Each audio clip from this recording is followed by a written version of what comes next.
राम, हरे कृष्ण। तो हम लोग पहले मंगलाचरण लेते हैं श्रीमद् भागवतम की क्लास में, जो कि श्लोक हैं संस्कृत में, कुछ रामायण की चौपाइयाँ हैं, जो भागवतम के साधक हैं, वो जानते हैं अच्छे से। उनकी पुस्तक निकाल लें, वो अपनी-अपनी पुस्तक में है। और बाकी जो साधक हैं, भक्त हैं, उनके लिए मैं स्क्रीन शेयर कर रहा हूँ, वो कृपया उसमें से बोल लें। अभी तुमने ले ली पहले?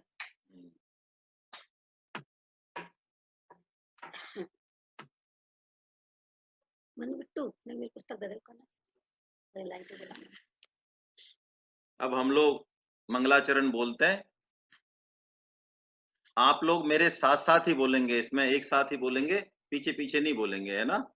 मैं जो है किसी एक को, सुधीर जी का मुझे नाम दिख नहीं रहा, संतोष जी दिख रहे हैं, संतोष जी को ही अनम्यूट कर देता हूँ, है ना? जिससे मुझे पता चलता रहे।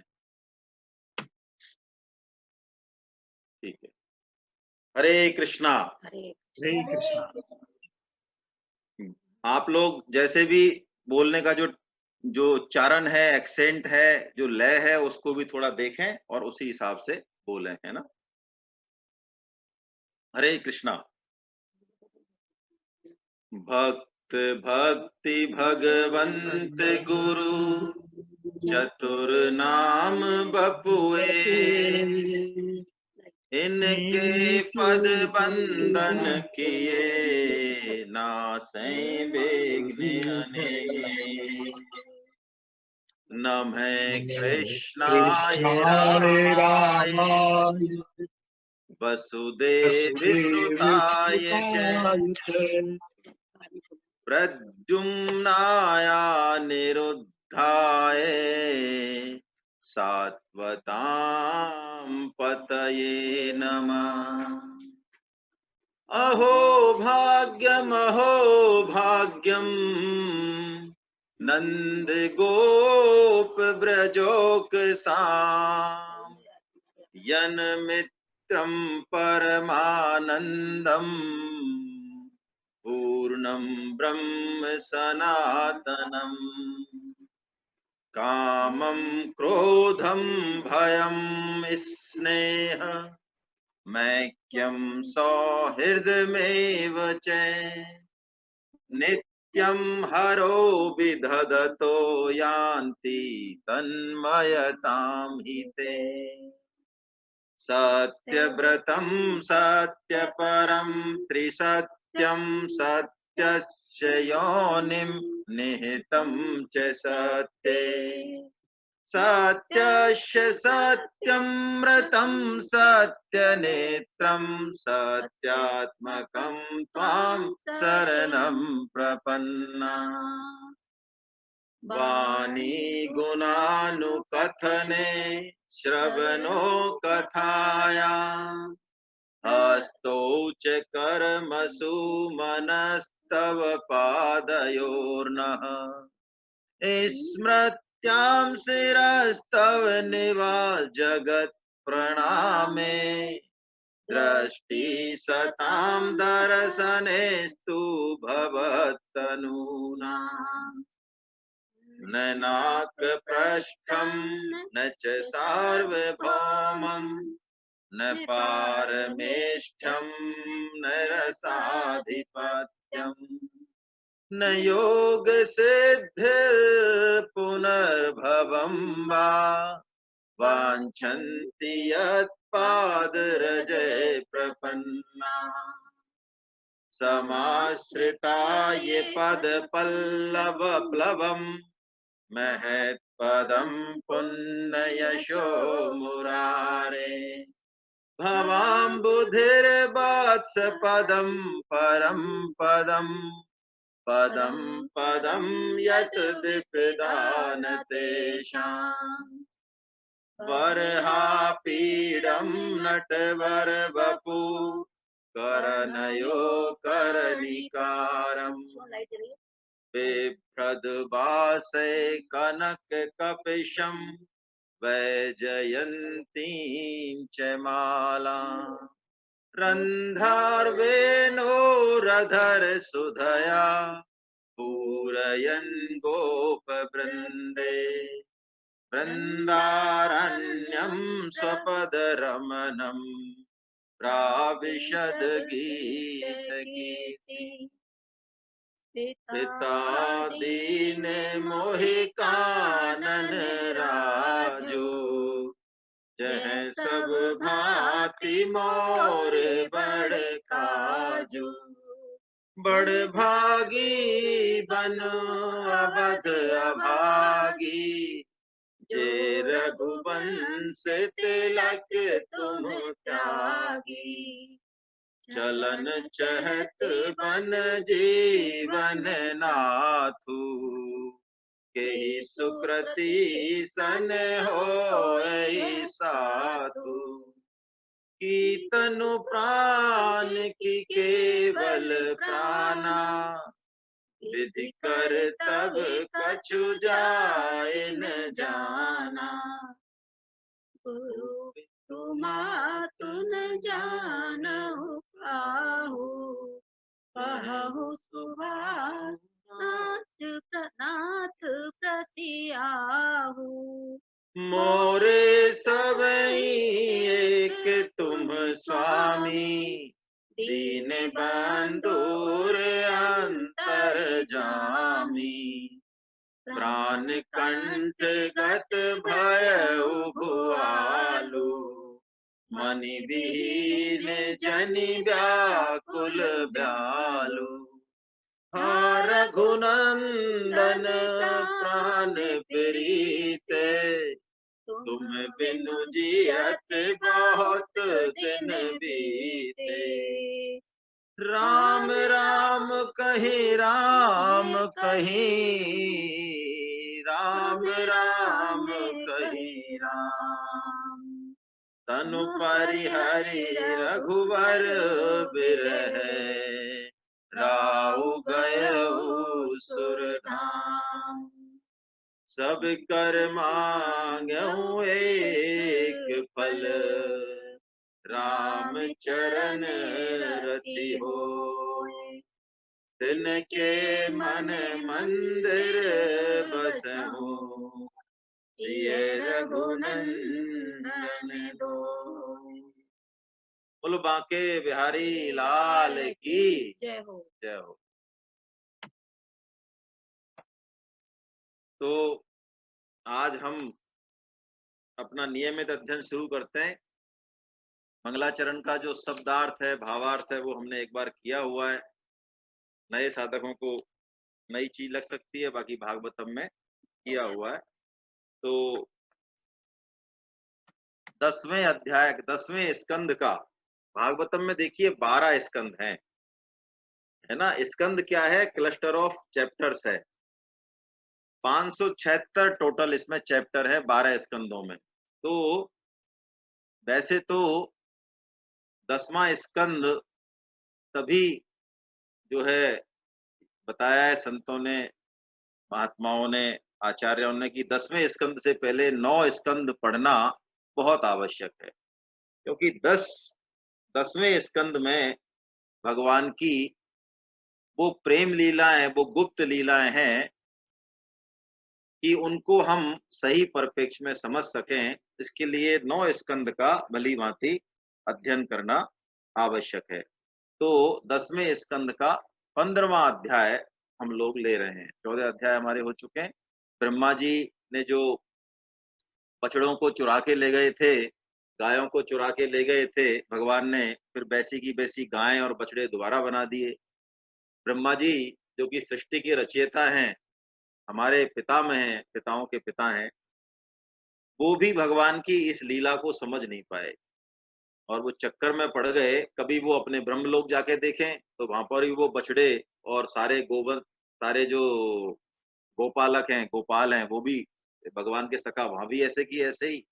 और इधर ब्रज में आके देखें तो वहां पे भी ऐसे की ऐसे ही। वो दिमाग में उनका चक्कर खा गया कि असली कौन से हैं और नकली कौन से हैं। देखिए भगवान की सामर्थ्य अचिंत है, उसके बारे में ना तो हम सोच सकते हैं और वस्तुतः जान भी नहीं सकते। जान भी नहीं सकते, उतना ही जान सकते हैं जितना कि भगवान कृपा पूर्वक हमको जनाना चाहें। कृपा पूर्वक जितना भगवान जनाना चाहें, हम लोग एक उदाहरण दिया करते हैं कि भगवान को पूरी तरह से जानना साधक के बस की बात नहीं है। ये उसी प्रकार है जैसे कि हमारी लौकिक माँ, इस जन्म की माँ, जिसका कि जन्म हमसे हो सकता है 20 या 25 या 30 साल पहले हुआ हो। जब भी हमारा जन्म हुआ उससे पहले माँ का जन्म हो चुका, 20, 25, 30 साल पहले। तो माँ के बारे में संपूर्ण जानकारी हम चाहें, संपूर्ण जानकारी, एक-एक दिन की, उनकी एक-एक भाव की, कहाँ पढ़ी, कौन से स्कूल में, कौन से कॉलेज में, कौन से फ्रेंड थे, किससे क्या हुआ, कब खाती थी, कैसा स्वभाव था। माँ के बारे में संपूर्ण जानकारी बच्चा लाख बच जाए, जुटाना चाहे, लेकिन उसके लिए संभव नहीं, जरूरत भी नहीं है। जरूरत माँ के बारे में संपूर्ण जानकारी करने के बजाय जरूरत इस चीज की है कि बच्चा माँ का प्रेम कैसे प्राप्त कर ले, है ना, माँ के प्रति उसकी श्रद्धा कैसे हो जाए, माँ का प्रेम कैसे उसको मिल जाए, ये इम्पोर्टेंट है, बजाय कि माँ के बारे में संपूर्ण जानकारी करने के। ऐसे ही त्रिलोक के स्वामी जो भगवान हैं, उनके बारे में संपूर्ण जानकारी हमारी बुद्धि की सीमा से बाहर है। बस भगवान इतनी कृपा करें कि वो कृपावश जितने हम योग्य हैं, जितनी हमारी जरूरत है, उतना वो जना दें हमें, उतना हम जान जाएं जितने से हमारा काम चल जाए। बाकी असली जो चीज है वो प्रेम तत्व है, भगवान से हमारा प्रेम हो जाए, अक्षुण प्रेम हो जाए, है ना। तुलसीदास जी महाराज इस बात को कहते भी हैं।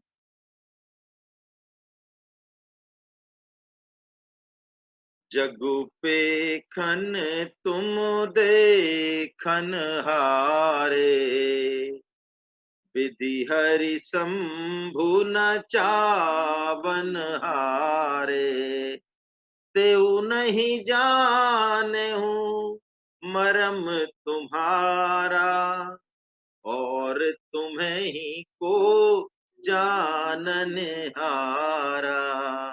अरे विधि यानी ब्रह्मा जी, विधि हरि, हरि शंभु, ब्रह्मा विष्णु महेश, वो भी भगवान के बारे में पूरा पूरा नहीं जान सकते। तुलसीदास जी महाराज कह रहे हैं वो जानन हारा। जब वो नहीं जान सकते तो हम कैसे जो है ऐसा अहंकार कर लें कि हमें बहुत कुछ आता है, हम बहुत कुछ जानते हैं।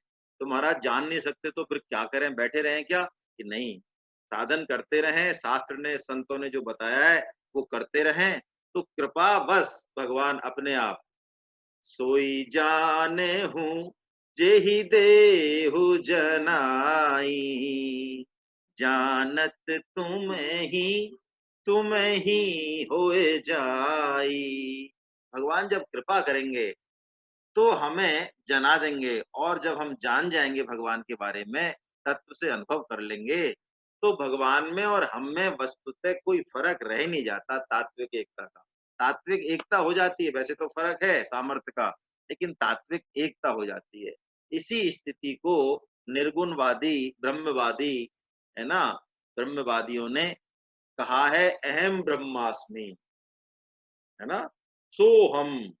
ये सारे जो वेद के वाक्य है ना, वेदांत के जो वाक्य हैं, वेदों के बड़े बड़े वाक्य, भागवतम इनकी ज्यादा इस पर टिकती नहीं है। भागवतम इससे बहुत आगे की बात करती है। हम जो कहते हैं अहम ब्रह्मास्मि, सो हम, तत्त्वमसि, ये बहुत बड़े बड़े वेद वाक्य हैं। यानी हम और भगवान यानी ब्रह्म एक हो गए हैं, है ना, बिल्कुल एक हो गए हैं। लेकिन श्रीमद् भागवतम का जो श्रोता है, श्रीमद् भागवतम का जो साधक है, वो भगवान से एक होने के बजाय भगवान का प्रेम, अनन्य प्रेम, उनका मधुर प्रेम कैसे प्राप्त हो, भगवान के साथ कैसे वो रात और दिन खेलने लगे रहे, लीला करने लगा रहे, इस पे उसका ज्यादा ध्यान है। तो चलिए अब हम 15वां अध्याय 10वें स्कंद का शुरू करते हैं, जिसका नाम है धेनुकासुर का उद्धार।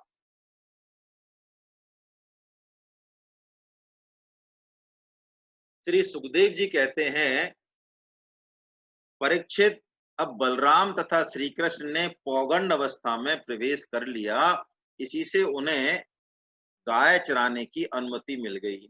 अब वो गायों को चराते हुए वृंदावन को अपने चरणों से पवित्र करते और वृंदावन गौयों के लिए हरी हरी घास से युक्त था।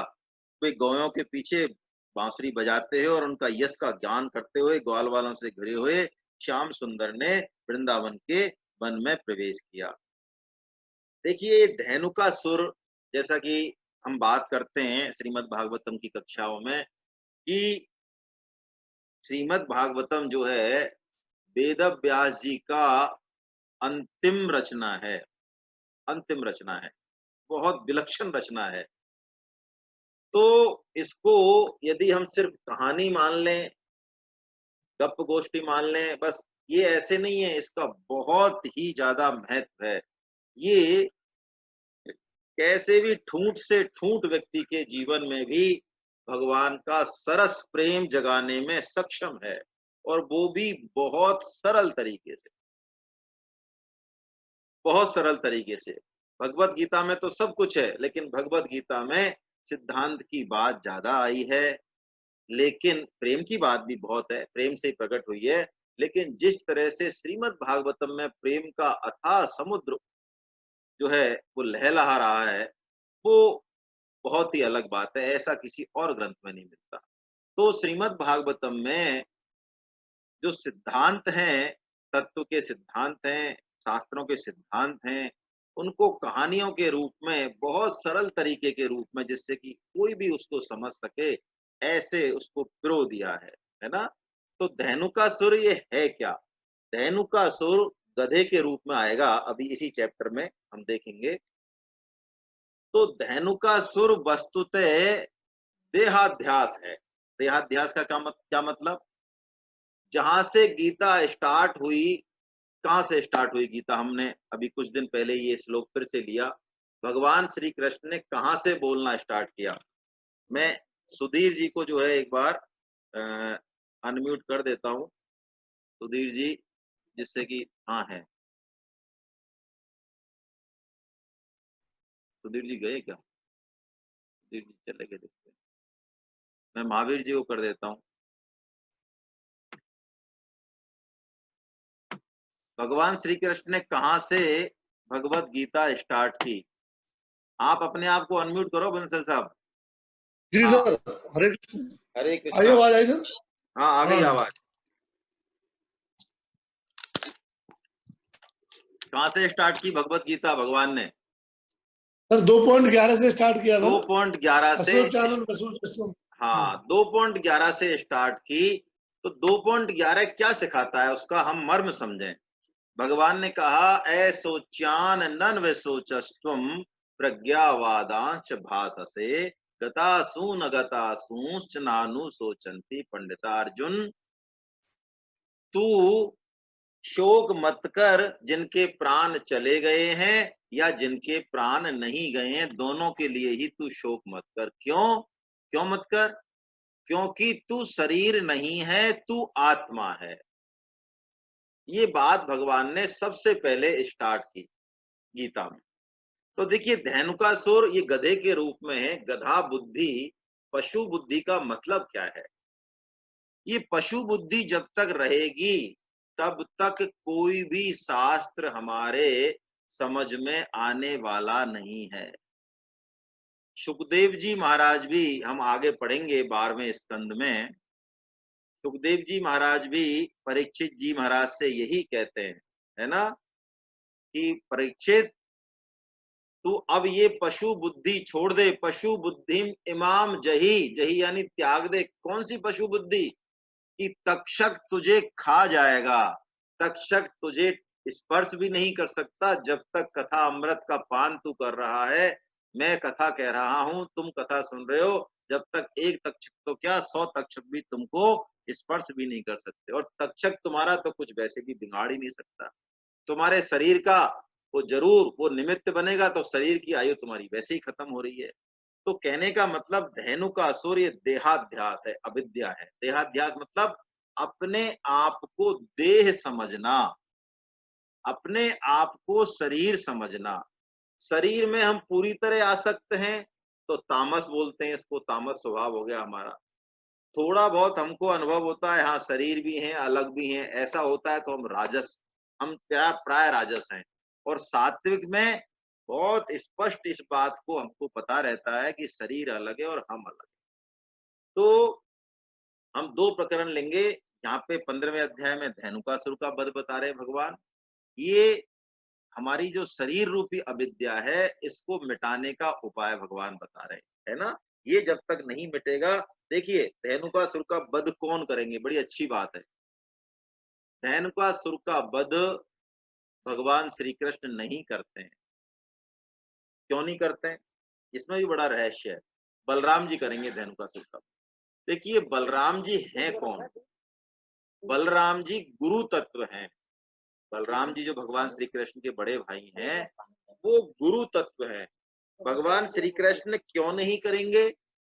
इसका एक कारण तो ये है कि ये धेनुकासुर जो असुर शिरोमणि है, भगवान के परम भक्त हैं प्रहलाद जी, उनके वंश में पैदा हुआ है। और भगवान श्री कृष्ण प्रहलाद जी को ये वचन दे चुके हैं, ये आशीर्वाद दे चुके हैं कि मैं तुम्हारे वंश के किसी राक्षस का वध नहीं करूंगा। तो एक तो वो जो है इसलिए वध नहीं करेंगे। बलराम जी क्यों करेंगे? बलराम जी गुरु तत्व हैं। तो देखिए शब्द ब्रह्म या गुरु तत्व, इसी के कारण, इसी से ही मैं और मेरा यानी देहाध्यास खत्म हो सकता है। कहने का मतलब जो शब्द ब्रह्म की उपासना करेगा, जो गुरु तत्व की उपासना करेगा, गुरु तत्व किसी शरीर में नहीं होता है। हो सकता है आपने किसी को शरीर रूप से गुरु माना है, लेकिन वो तो एक बात करने का, मिलने का माध्यम में। वस्तुतः वो जो गुरु यदि सदगुरु है, शरीर में भी हैं, तो भी वो अखंड मंडलाकारम है ना? तो देहाध्यास दूर होगा गुरु तत्व से, बलराम तत्व से। यही यहाँ पे हम बात कर रहे हैं। और आगे जो कालिया नाग का दहन करेंगे भगवान, कालिया नाग है इंद्रिय सुख की लोलुपता, सुख भोग। हम जो इस शरीर से, इस संसार से सुख लेना चाहते हैं, बार बार बार बार बार बार बार बार बार बार, ये सुख भोग की इच्छा ही हमारे समस्त दुखों का कारण है। भगवान श्री कृष्ण का प्रेम, शास्त्र का प्रेम, वो अनन्य धारा प्रेम की हमारे हृदय में प्रकट इसीलिए नहीं होती है क्योंकि ये 2 बीमारी हमारे चिपकी हुई। पहला तो देहाध्यास, जिसको कि अहमता कह सकते हैं आप, मैं मेरा कह सकते हैं, कोई खास बात नहीं है, एक ही बात है। दूसरा ममता, ममता के कारण हम ये सुख, ये सुख, ये मेरा। तो इन्हीं चीजों के बारे में भगवान जो है चर्चा करेंगे, है ना? कालिया नाग के जो 1000 फन बताएं, उसका भी प्रतीकात्मक अर्थ यही है कि सुख भोग की इच्छा मिटती नहीं है। 1 करोगे 10 होंगी, 10 करोगे 100 पैदा होंगी, 100 पूरी होंगी 1000 पैदा होंगी। यानी कामना से कामना बढ़ती जाती है। ये अनंत जाल है, जैसा कि हमने पढ़ा 2.41 में, बहु शाखा ही अनंताश्च। गीता में पढ़ा ना हमने, बहु शाखा ही अनंताश्च। कामनाएं अनंत हैं, ये पूरी नहीं होंगी, किसी की भी नहीं हुई आज तक। हाँ, त्याग यदि कर दे, हम इस तत्व को समझ लें, तो कामनाओं की जंजाल से हम मुक्त हो सकते हैं। चलिए तो हम अब इसको पढ़ते हैं आगे। वृंदावन रूपी वन का वर्णन है। उस वन का दृश्य बड़ा ही मनोरम था और वहां बड़े ही सुंदर सरोवर थे, जिनका जल महात्माओं के हृदय के समान स्वच्छ और निर्मल था। वन इतना मनोहर था कि भगवान ने उसमें विहार करने का संकल्प किया। भगवान ने देखा कि वृक्ष फल और फूलों के भार से झुककर उनके चरणों का स्पर्श कर रहे हैं, है ना? देखिए यहाँ पे भी बड़ा अच्छा मैसेज है। जब हम में कोई गुण आ जाए, फल और फूल क्या है भाई? पेड़ की जड़ तो खा नहीं सकते, तना तो खा नहीं सकते, टहनी तो खा नहीं सकते। फल और फूल उसका सार है। जब जीवन में किसी भी जब तब से विद्या आ जाए, सद्गुण आ जाए, तो क्या मतलब है इसका? विद्या ददाति विनियम हमारे शास्त्रों ने कहा। तो फल में, पेड़ में जितने बढ़िया ज्यादा फल होंगे, हैं, वो पेड़ उतना ही नीचे झुकना जानता है। वो अकड़ता नहीं है, फिर वो झुकना जानता है। तो जो तत्व ज्ञानी है, उसकी पहचान इस बात से होती है कि समस्त सद्गुण उसमें हो, वो समस्त विद्या का दाता हो, फिर भी उसमें नम्रता, दीनता और विनय हमेशा रहेगा, है ना? भगवान श्री कृष्ण बोले, हे देव शिरोमणे, देखिए तो ये वृक्ष आपके उन चरण कमलों में, जिनकी बड़े बड़े देवता भी पूजा करते हैं, किस तरह झुक रहे हैं और नमस्कार कर रहे हैं। अपने उस गहन अंधकार को दूर करने के लिए ये आपको फल फूल अर्पित कर रहे हैं, जिसके कारण इन्हें वृंदावन धाम में वृक्ष योनि मिली। वृंदावन धाम में कोई भी किसी भी रूप में हो, देखिए वृंदावन धाम की महिमा आगे बहुत आएगी, 10वें स्कंद में ही आगे। वृंदावन धाम हम जाएं, किसी भी तीर्थ में जाएं, तो वहां के जो भी जीव जंतु तक हैं, मनुष्य हैं, नदी हैं और स्थान है, मंदिर हैं, उनका अपमान बिल्कुल ना करें, गंदगी बिल्कुल ना फैलाएं। वहां पे जो नियम है उनका पालन करें, नहीं तो तीर्थ में जाते हुए भी हम पाप कमा कर लाएंगे। वृंदावन के लिए तो उद्धव जी महाराज आगे आएगा। उद्धव जी महाराज ये प्रार्थना करते हैं गोपियों से कि मैं तो अगले जन्म में मेरे को सब समझ में आ गया, वास्तविक ज्ञान अब आया, मैं अपने आप को बहुत बड़ा ज्ञानी समझता था, वास्तविक ज्ञान प्रेम ही है।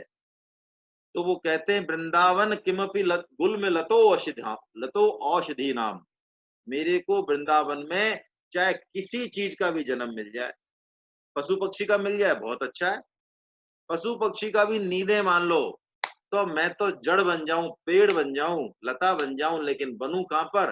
वृंदावन में बन जाऊं। क्यों? कि यदि बन जाऊंगा तो भगवान श्री कृष्ण के, उनके भक्तों के, गोपियों के चरण रस से उड़ी हुई धूल से मेरा जीवन सफल हो जाएगा। यही बात भगवान श्री कृष्ण कह रहे हैं कि आदि पुरुष, यद्यपि आप अपना वेश छिपाकर बालकों की सी लीला कर रहे हैं, फिर भी आपके श्रेष्ठ भक्त आपको पहचान कर यहाँ भी भौरों के रूप में आपका यशोगान करते हुए निरंतर आपके भजन में लगे रहते हैं। वो एक क्षण के लिए भी आपको छोड़ने को तैयार नहीं है। वास्तव में आप स्तुति करने योग्य हैं। ये मोर आपके दर्शन से आनंदित होकर नृत्य कर रहे हैं। हिरनिया गोपियों के समान आपकी प्रेम भरी चितवन से आपके प्रति प्रेम प्रकट कर रही हैं। ये कोयलें अपनी कुहू कुहू से कैसा सुंदर आपका स्वागत कर रही हैं। ये वनवासी भी धन्य है, क्योंकि सत्पुरुषों का स्वभाव होता है कि वो घर आए अतिथि को अपनी प्रिय से प्रिय वस्तु भेंट कर देते हैं। आज यहाँ की घास आपके पैरों का स्पर्श पाकर आपकी दया भरी चितवन से नदी, पर्वत, पशु पक्षी सब कृतार्थ हो रहे हैं। ब्रज की गोपियां आपके वक्ष स्थल का स्पर्श पाकर, जिसके लिए स्वयं लक्ष्मी जी भी लालायत रहती हैं, धन्य धन्य हो रही है ना। अब प्रभुपाद जी यहाँ पे व्याख्या कर रहे हैं, पौगंड अवस्था के बारे में बता रहे हैं कि 6 से 10 वर्ष की, देखिए शिशु अवस्था है ना, पौगंड अवस्था, फिर किशोर अवस्था, फिर यौवन, इस तरह से हमारे यहाँ 8 अवस्थाओं में वर्णन किया गया शास्त्रों में, है ना। तो पौगंड अवस्था 6 से 10 वर्ष की है। तो हमने पिछली से पिछली क्लासों में पढ़ा था कि भगवान जब 5 से 6 वर्ष के होते हैं तो वो रोते हैं, मैया से जिद करते हैं कि मेरे को गाय चराने का वो दो, क्योंकि पहले तो भगवान को बछड़ों की ट्रेनिंग दी जाती है। पहले भगवान बछड़े चराने जाते हैं कि तुम लाला, तू अभी छोटो है। गैया जो है वो मारती भी हैं, कई गाय मरखनी है, इतनी गायों को तू कैसे चराएगा, लेकिन भगवान बहुत जिद करते हैं। ये गोपाष्टमी जो है ना, गोपाष्टमी जो हम मनाते हैं, गायों की पूजा करते हैं, ये गोपाष्टमी वस्तुतः वही तिथि है जिस दिन भगवान श्री कृष्ण पहली बार उनको चार्ज दिया गायों को चराने का। ये कथा आपको शायद पता हो, सुनाई हुई है, फिर भी मैं सुना देता हूँ कि भगवान एक दिन बहुत रोए। उन्होंने कहा नहीं, अब मैं बड़ा हो गया, अब मैं बड़ा हो गया हूँ, अब मेरे को आज तो गाय, मैया तेरे को गाय, मैं गाय ही चराऊंगा, मैं छोटे छोटे बछड़े नहीं चराऊंगा। मैया ने बहुत समझाया, यशोदा मैया ने बहुत समझाया, लेकिन तो वो तो रोते ही रहे, भगवान रोते ही रहे। तो नंद राय जी ने पूछा कि आज लाला इतना क्यों रो रहा है, कि आज ये जिद कर रहा है कि मैं तो कल से जो है गाय चराने जाऊंगा बड़ी बड़ी, अब मैं बछड़ों को लेके नहीं जाऊंगा। तो नंद जी ने कहा तो ठीक है, हमारे जो कुल पुरोहित हैं सांडिल्य जी महाराज, सांडिल्य ऋषि को बुलवा लेते हैं, उनसे मुहूर्त पूछ लेते हैं भाई, है ना, वो कह देंगे तो भेज देंगे। तो इस पर भगवान श्री कृष्ण जो है चुप हो गए कि हाँ ये बात सही है। सांडिल्य ऋषि जी से मुहूर्त पूछवा लो आप। तो सांडिल्य ऋषि जी को बुलवाया। सांडिल्य ऋषि जी ने पोते पत्रा देखे और सारा सिस्टम देखा। तो उन्होंने कहा साहब बढ़िया सा मुहूर्त बताओ, है ना, हमारा लाला बहुत रो रहा है, कल से गाय चराने जाएगा। ये साहब महाराज नंद बाबा जी आपको पता नहीं है, ये लाला तो आपका मुहूर्त देख के ही रोया है। अरे बहुत बढ़िया मुहूर्त है, कल गोपाष्टमी है, कल से इसको भेज दो गाय चराने। भगवान तो मुहूर्त देख के ही सारा काम करते हैं। तो सांडल ऋषि ने परमिशन दी, तब भगवान जो है गाय चराने अगले दिन से गए। उसी के बारे में भगवान यहाँ पे वो प्रभुपाद जी समझा रहे हैं। वो नंगे पैर घूमते थे। देखिए हमारी चर्चा हो चुकी है, भगवान ने गोकुल में 4 चीजों का व्रत लिया था। एक तो गोचारण जो लीला उन्होंने की है वो नंगे पैर की है। और जैसा कि हम गीता में पढ़ते हैं, बहुत जगह पढ़ते हैं, आत्मवत भूतेषु, है ना, आत्मने प्रतिकूलानि परेशान समाचरित, और भी यानी सब भूतों में सब प्राणियों में भगवान का कैसा भाव है। एक बार यशोदा मैया ने कहा भी था कि लाला इतनी जंगलों में जाना करना, दिन भर तू घूमता रहता है, कांटे चुभ जाएंगे और कोई कंकड़ लग जाएगा, कोई और बात हो जाएगी। तो मैया ने बहुत बढ़िया रेशमी और अच्छी जूती जो है वो बनाई और भगवान श्री कृष्ण को पहनाई कि बेटा तू आज जा रहा है तो जूती पहन ले। तो कहते हैं नंद बाबा जी के 9 लाख गायें थी। तो भगवान श्री कृष्ण बोले कि मैया जूती तो मैं पहन लूंगा, पहले 36 लाख जूती दे। 36 लाख जूती तैयार होंगी, यानी मेरी गैया जो है, मेरी गैयाओं को सबको जूती पहनाएगी। तो मैं भी पहनूंगा, अकेले मैं जूती नहीं पहनूंगा। मेरी गैया नंगे पैर चल रही है तो मैं भी नंगे पैर चलूंगा। तो भगवान ने गौचारण लीला नंगे पैर की है ना। और सिले वस्त्र भगवान ने नहीं पहने, है ना, सिले वस्त्र भगवान ने नहीं पहने। तीसरा, भगवान की प्रतिज्ञा है, देखिए इतने सारे भगवान ने वध किए, सब काम किए हैं, लेकिन शस्त्र नहीं उठाया भगवान ने। सुदर्शन चक्र का या किसी भी चीज का आह्वान भगवान ने नहीं किया। गोकुल में शस्त्र नहीं उठाया भगवान ने। और एक चौथे जो है भगवान ने केश भी अपने कटाए नहीं है। जब तक गोकुल में रहे भगवान के जो केश हैं वो कटाए नहीं। तो यही प्रभुपाद जी बता रहे हैं कि वृंदावन की लीलाएं उन्होंने नंगे पैर की और सबको बड़ी चिंता रहती थी, वृंदावन की बालाओं को, गोपियों को, यशोदा मैया को, कहीं उनके चरण कमलों को, सुकोमल चरण कमलों को चोट नहीं लग जाए, है ना। अगला पॉइंट पढ़ रहे हैं हम। वृंदावन के वृक्ष ये सोच रहे थे कि उनको वृक्ष योनि मिली है ना, जिसके कारण वो गौओं की तरह भगवान श्री कृष्ण के साथ वृंदावन में घूमने में उनका साथ नहीं दे पा रहे हैं, है ना। लेकिन वो कृष्ण और बलराम के चरण कमलों में नतमस्तक होकर अपने को पवित्र बनाने का प्रयास कर रहे थे। और भगवान उनके मनोभावों को समझकर अपने बड़े भाई बलराम जी से उन सबकी भक्ति की प्रशंसा कर रहे थे। देखिए वृंदावन का जो पेड़ भी है, लता भी है, जड़ जड़ चीज भी है, वो जड़ नहीं है। वृंदावन की जड़ चीज भी जड़ नहीं है, वो भी चेतन है। और भगवान भाव के भूखे हैं, भावग्राही जनार्दना।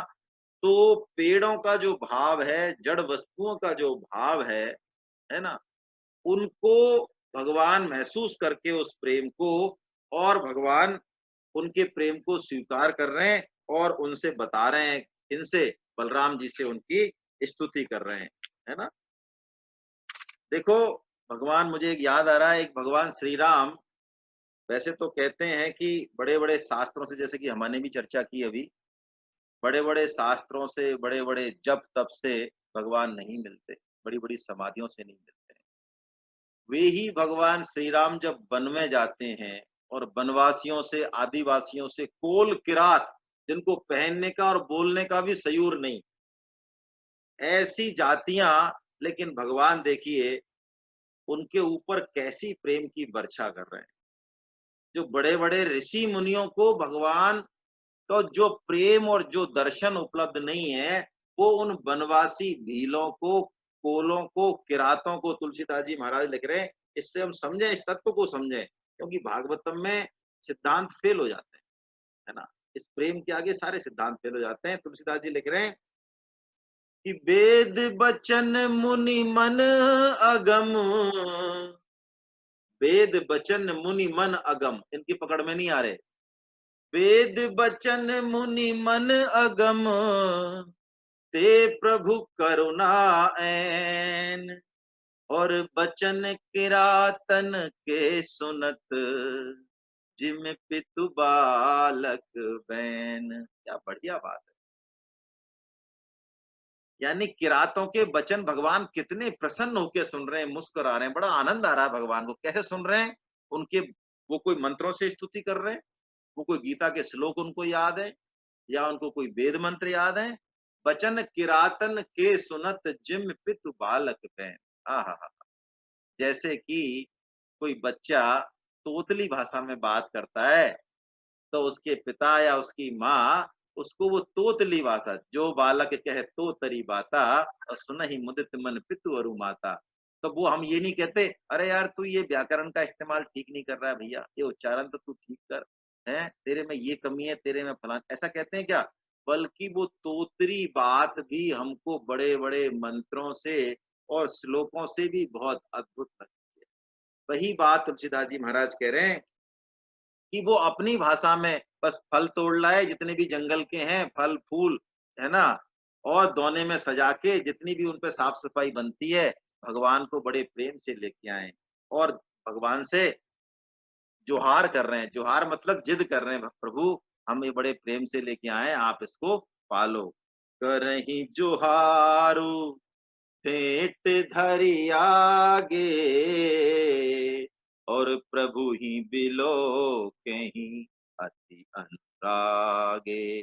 भगवान इतने प्रसन्न हैं उनकी जुआर से। वो दोने कागज के वही दोने बनाए, जंगल में जो मिला वही ले आए, कोई 56 भोग तैयार नहीं किए, और वो भगवान जितना उनको प्रेम से निहार रहे हैं, तो मानो तुलसीदास जी लिख रहे हैं वो भगवान के प्रेम में जैसे कि खड़े की खड़े रह गए, उनको कुछ भी होश नहीं रहा हम कौन क्या लाए, भगवान के प्रेम में बस बेसुध हैं, भगवान उनके प्रेम में बेसुध हैं और वो उनके प्रेम में बेसुध हैं।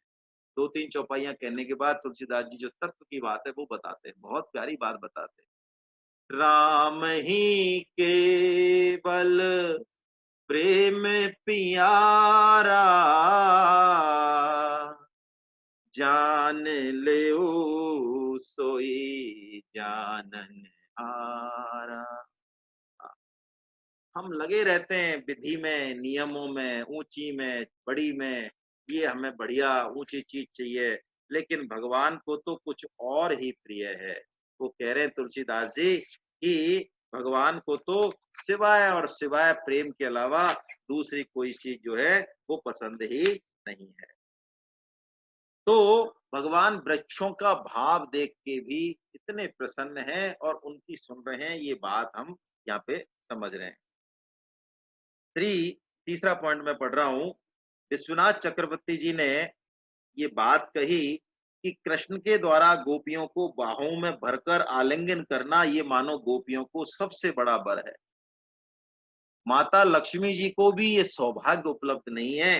वो वैकुंठ में निवास जरूर करती हैं भगवान नारायण के बक्षस्थल पर, लेकिन बक्षस्थल पे बैठने के लिए भी उनको बहुत कठोर तपस्या करने पड़ी, और वो लक्ष्मी जी ने बहुत प्रार्थना करी, तब भगवान ने एक जो स्वर्ण, जिसको क्या बोलते हैं, वो चिन्ह होता है ना भगवान के बक्षस्थल पे, मैं नाम भूल रहा हूँ उसका, श्रीवत्स का चिन्ह होता है एक तो, और कौस्तुभ श्रीवत्स है ना, श्रीवत्स। हाँ, लक्ष्मी जी एक सोने की सी स्वर्ण जैसे लाइन नहीं हो, इस तरह से भगवान के बक्षस्थल में शोभित होती है ना।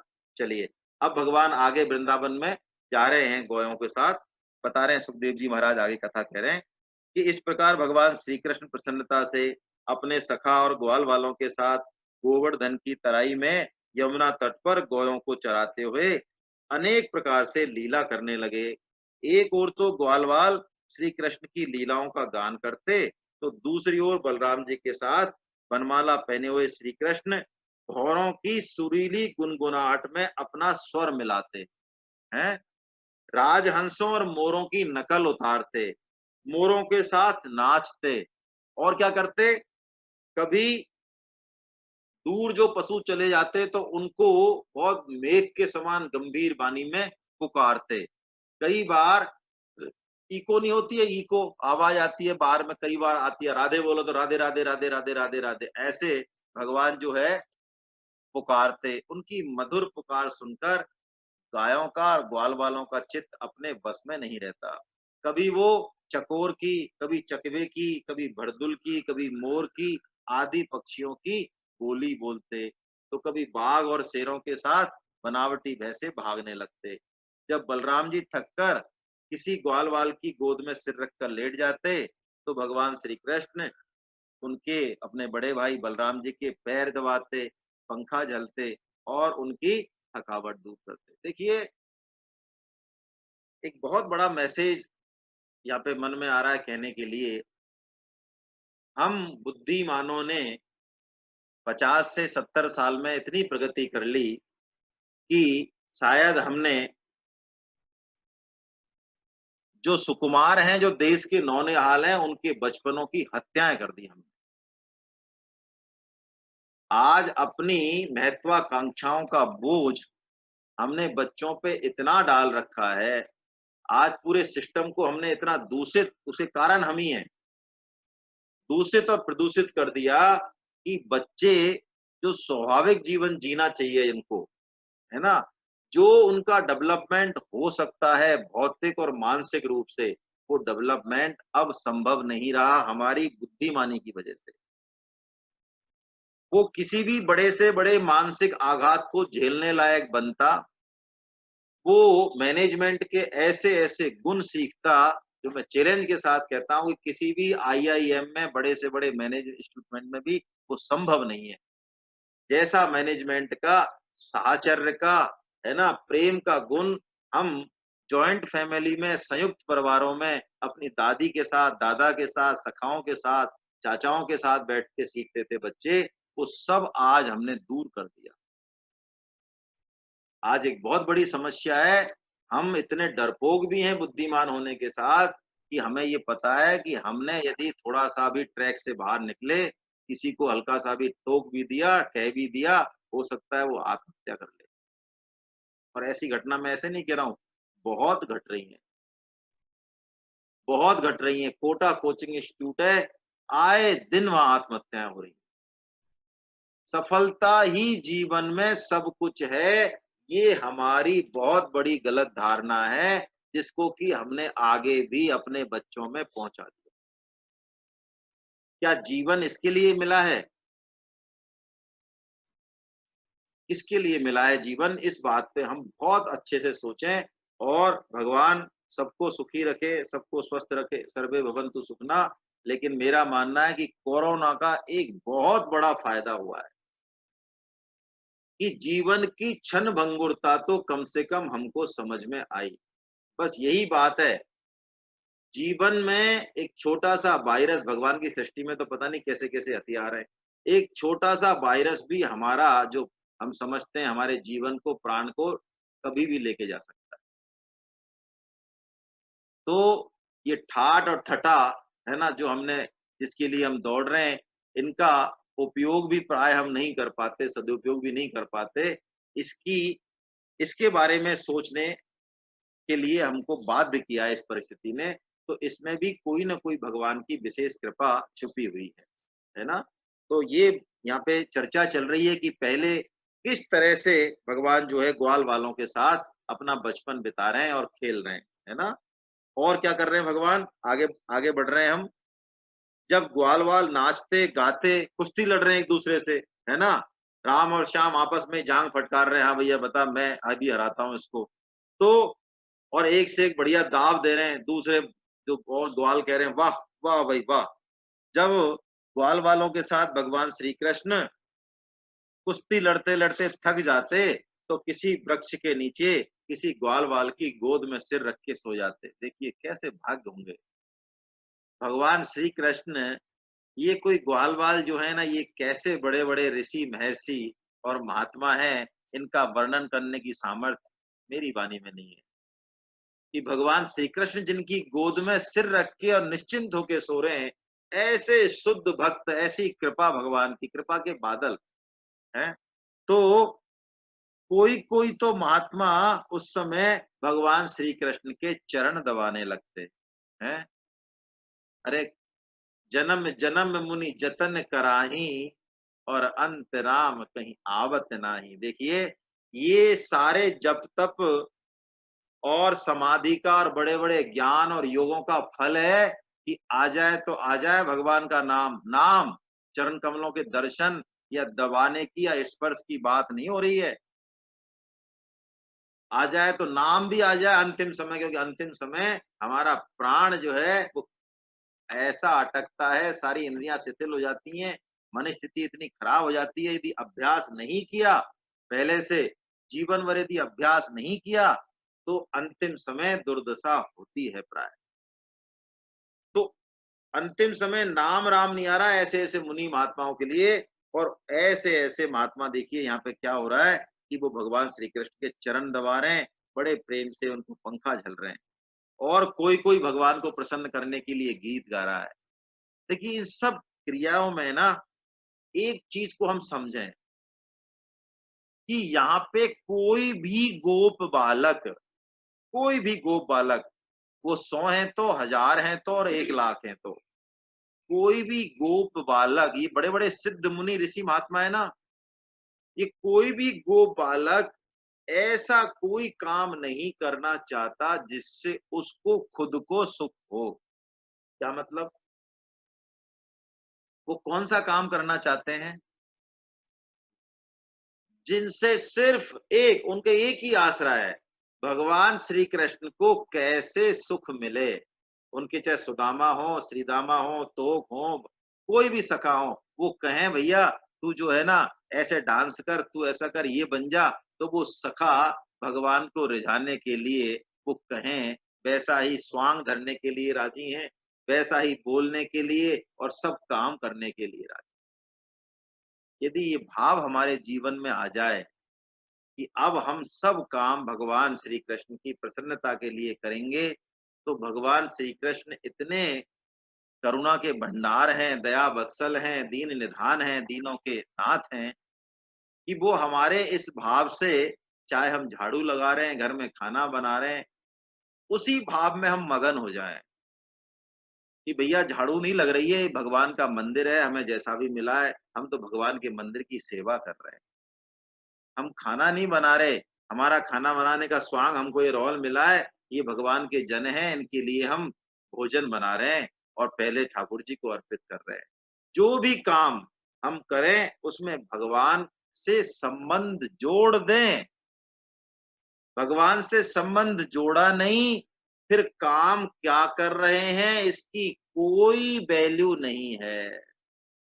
और यदि भगवान से संबंध नहीं जोड़ा तो बड़े से बड़ा जप, बड़े से बड़ा तप, बड़े से बड़ा दान, बड़ी सी बड़ी समाधि, सब व्यर्थ है, व्यर्थ है, व्यर्थ है। ये मैं नहीं कह रहा हूं, भगवत गीता भी कह रही है, भागवतम भी कह रही है, बहुत जगह कहा है। तो इनसे हमें यही शिक्षा मिल रही है कि हम जो भी काम करें वो भगवान को केंद्र में रखकर करें, भगवान की प्रसन्नता के लिए करें, है ना।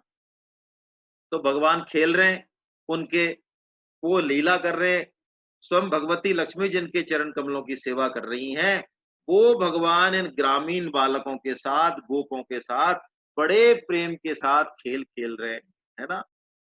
आगे बता रहे हैं सुखदेव जी महाराज की बलराम जी और कृष्ण के सखाओं में श्रीदामा, श्रीदामा के बिना क्या खेल चालू होता नहीं था। श्रीदामा इतने घनिष्ठ सखा थे भगवान के कि श्रीदामा जब तक नहीं आए या श्रीदामा रूठ जाए तो जो है भगवान खेल चालू नहीं करते थे। और जैसा कि हम लोगों ने चर्चा की कि भगवान पूरी तरह से इनके प्रेम में, प्रेम के वश में है। प्रेम से ही वश में आ सकते हैं भगवान, बाकी किसी भी क्रिया से वश में नहीं आते हैं।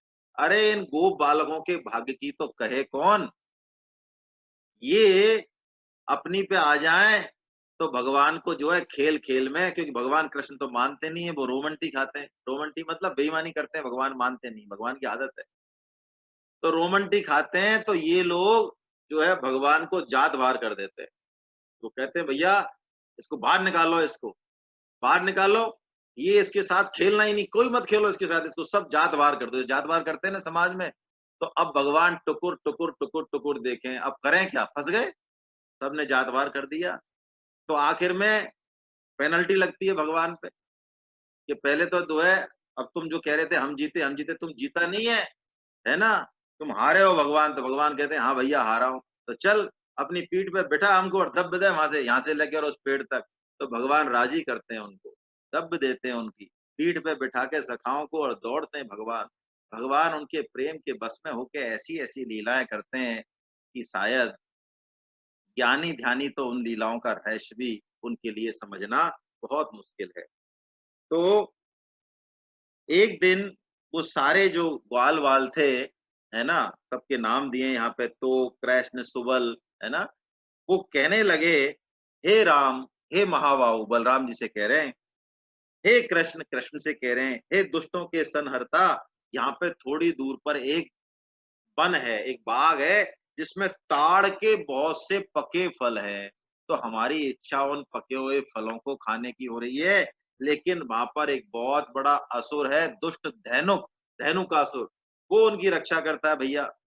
तो इस कारण हम जो है जाते ही नहीं है, और वो ही नहीं है, उसके साथ बहुत सारे असुर, उसके साथी, वो जो है उसके साथ रहते हैं। कोई भी वहां जाता है तो वो खा जाते हैं उसको, बहुत सारे मनुष्यों को उन्होंने खा लिया है। अरे उनके डर के मारे और तो छोड़ो, पशु पक्षी भी नहीं जाते हैं, मनुष्य तो जाते ही नहीं है, पशु पक्षी भी नहीं जाते हैं। देखो कितनी बढ़िया सुगंध आ रही है भैया आज, उन फलों की, ताड़ के फल देखें, इतनी बढ़िया सुगंध आ रही है।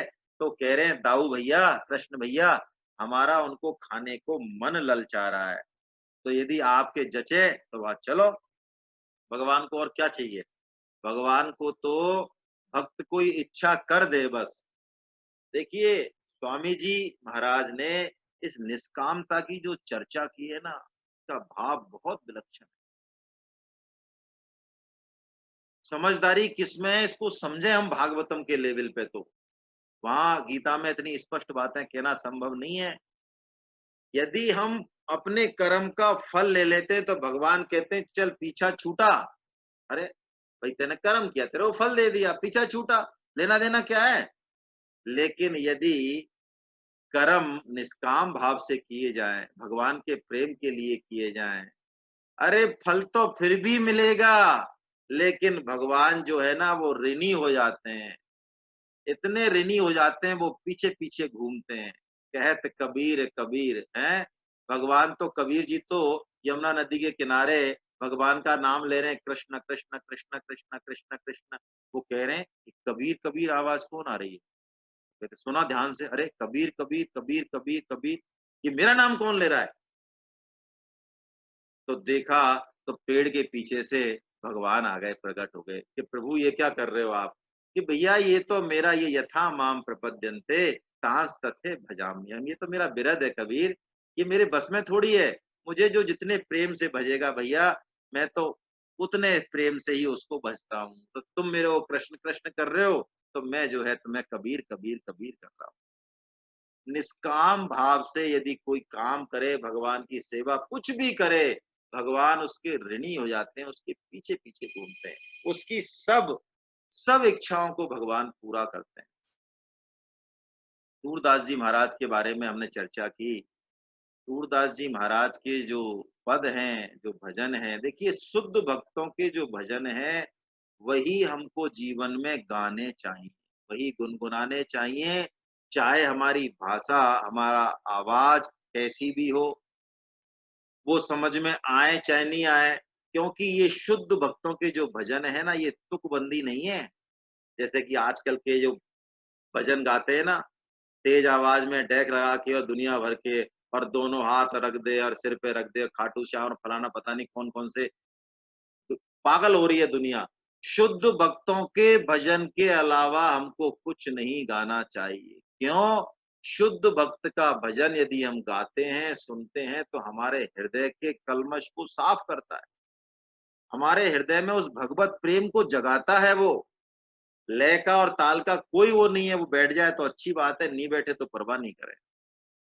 तो सूरदास जी महाराज ने जो भी भजन गाए हैं, वो तुकबंदी नहीं है उनकी, वो बनाए भी नहीं है।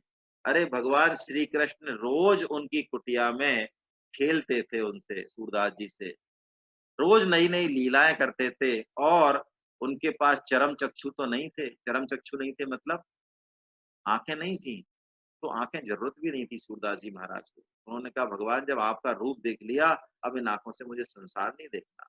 वो तो दिव्य आंखों से भगवान को देखते थे, तो भगवान रोज आते। एक दिन उन्होंने कहा सूरदास जी से, सूरदास जी कुछ मांग लो आप, हम प्रसन्न हैं आज, कुछ ले लो आप, कुछ ले लो, कुछ ले लो। 2-3 दिन भगवान ने रट लगा दी। तो तीसरे दिन सूरदास जी ने कहा, अच्छा महाराज चलो आप रोजाना यही रट लगा रहे हो आजकल, है ले लो ले लो ले लो, कुछ मांग लो, कुछ वर मांग लो कुछ। तो उन्होंने कहा चलो हम मांग लेते हैं, आप कह रहे हो तो, लेकिन हमको एक प्रश्न का जवाब दो पहले आप, तो बताओ कि यदि हम मांग लेंगे तो आप जो ये रोज हमारी कुटिया में हम जब चाहते हैं बुलाते हैं आप आ जाते हो और हमारे संग खेलते हो, है ना, हमसे प्रेम भरी लीलाएं करते हो, हमारे मांगने के बाद भी क्या आप ऐसे ही आते रहोगे? भगवान बोले नहीं कुछ भी, मुस्कुरा के रह गए। उनको समझ में आ गई बात कि भैया जब मांग ही लेगा तो फिर क्या है, फिर तो हिसाब बराबर हो गया।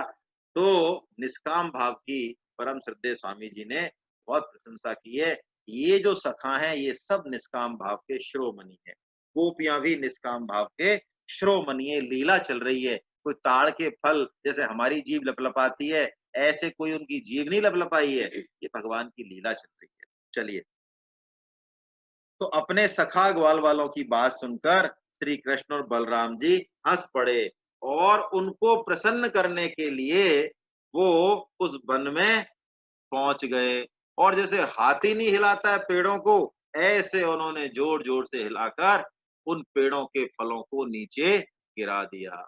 आवाज हुई बहुत तेज, आवाज हुई फलों के गिरने की, पेड़ों के टकराने की। तो वो असुर आया, वो गधा, वो धेनुकासुर, वो गधा सारी पृथ्वी को कपाता हुआ बड़े, है ना, बेग से वो बलराम जी के पास आया। तो उनकी छाती में दुलत्ती मारी, देखिए उस प्रेत, उस दैत्य ने बलराम जी की। फिर वो हट गया। तो और फिर दोबारा जब दुलत्ती मारने के लिए आया तो बलराम जी ने भी दुलत्ती चलाई और उसके पैर को पकड़कर आसमान में घुमाते हुए और ताड़ के पेड़ पे डाल, एक ही झटके में जो है उसके प्राण पखेरु हो गए, गिर पड़े। सारे ताड़ वृक्ष हिल गए, ऐसा लगा मानो कोई बहुत बड़ा झंझावात आया है। भगवान बलराम स्वयं जगदीश्वर हैं, उनमें ये सारा संसार वैसे ही ओत-प्रोत है जैसे सूत में वस्त्र। यहाँ पे श्लोक में आया है, ओत प्रोत मिदम यस्मिन तंतु स्वंग यथा पटा। जैसे कपड़े में तंतु और तंतु में कपड़ा बुना रहता है, देखिए यही परिभाषा है ना, भागवतम में यही परिभाषा है, ओत प्रोत मिदम। और भी आई है, गीता में भी इसी तरह से कहा है, गीता में 7.7 में भगवान ऐसे ही कहते हैं, मत्ते परतरम नान्यत किंचिदस्ति धनंजया मयि सर्वम मिदम प्रोतम, है ना, मणि सूत्रे मणिगणा एवा। यानी जैसे धागे, धागे की धागा होता है, धागे से हम कुछ बनाए, उसमें धागा और बनी हुई चीज में, सब में मतलब एक ही चीज है, ऐसे ही भगवान जो है कण कण में है। यही बात यहाँ पे आ रही है भागवतम में। उस समय धैनुकासुर के भाई बंधु आए, फिर राक्षस बड़े जोर से वो बलराम जी पर और कृष्ण पर टूट पड़े, लेकिन भगवान श्री कृष्ण और बलराम जी ने बातों ही बातों में उनको खत्म कर दिया। तो उस समय देवतागण भाइयों की सुंदर लीला को देखकर उन पर फूल बरसाने लगे और उनकी स्तुति करने लगे। जिस दिन से धेनुकासुर मरा, उसी दिन से लोग निडर होकर उस वन के ताल फल खाने लगे और पशु भी वहां पर घास चरने लगे। तत्पश्चात कमल दल लोचन भगवान श्री कृष्ण बलराम जी के साथ ब्रज में आए। पीछे पीछे ग्वालवाल उनकी स्तुति करते जाते थे। भगवान की लीलाओं का श्रवण और कीर्तन सबसे अधिक पवित्र करने वाला है। देखिए भगवान की लीलाओं का श्रवण और कीर्तन, ये हमारे अंतःकरण को बहुत जल्दी शुद्ध कर देता है। बड़े बड़े योग ध्यान और तप से जो शुद्धि नहीं होती, बड़ी बड़ी क्रियाओं से जो शुद्धि नहीं होती, वो सिर्फ भगवान की स्तुति कीर्तन से बहुत जल्दी हो जाती है ना। उस समय भगवान श्री कृष्ण की शोभा का यहाँ वर्णन हो रहा है कि भगवान श्री कृष्ण की घुंघराली अलकें हैं और उन पर गायों के खुर से उड़ उड़कर धूली पड़ी हुई है। सिर पर भगवान श्री कृष्ण के मोर मुख का मुकुट है, मोर पंख का, और जंगली पुष्प बालों में लगे हुए हैं। वही श्लोक जो सबसे इंपॉर्टेंट है, लगभग वैसा ही श्लोक है, वो तो नहीं है लेकिन वैसा ही भगवान का, बरहा पीडम नटवर बपू कर्णयो कर्णिकारम, जो हमने मंगलाचरण में अभी पढ़ा ना, लगभग वैसा ही श्लोक है ये। वो मधुर मुरली बजा रहे थे और साथी ग्वालवाल उनकी कीर्ति का गान कर रहे थे। उनकी बंसी की धुन सुनकर, मेरे ख्याल से तो ये वही श्लोक तो नहीं है, एक सेकेंड, हाँ वो तो नहीं है ये अभी ना। हाँ, उनकी बंसी की धुन सुनकर बहुत सी गोपियां एक साथ ब्रज से बाहर निकल आईं। उनकी आंखें न जाने कब से श्री कृष्ण के दर्शन के लिए तरस रही थी। देखिए गोपियां जो है ना,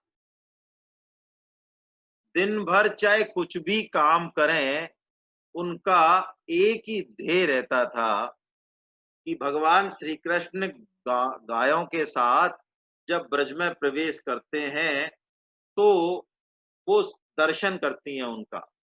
पूरे दिन वो इसी आस में बिताती हैं कि भगवान श्री कृष्ण शाम को आके हमको दर्शन देंगे, हमारी आंखों को परम लाभ देंगे, और जाते हुए फिर दर्शन करती हैं। यानी वो रात और दिन इसीलिए काट पाती हैं कि भगवान के दर्शन उनको होते रहे, वो तरसती हैं उनकी आंखें। इसी बात को भागवतम में कहा जा रहा है सुखदेव जी महाराज द्वारा कि उनके नेत्र रूपी भ्रमरों ने भगवान के मुखार बिंद का मकरंद रसपान करके दिन भर के विरह की ज्वाला शांत की।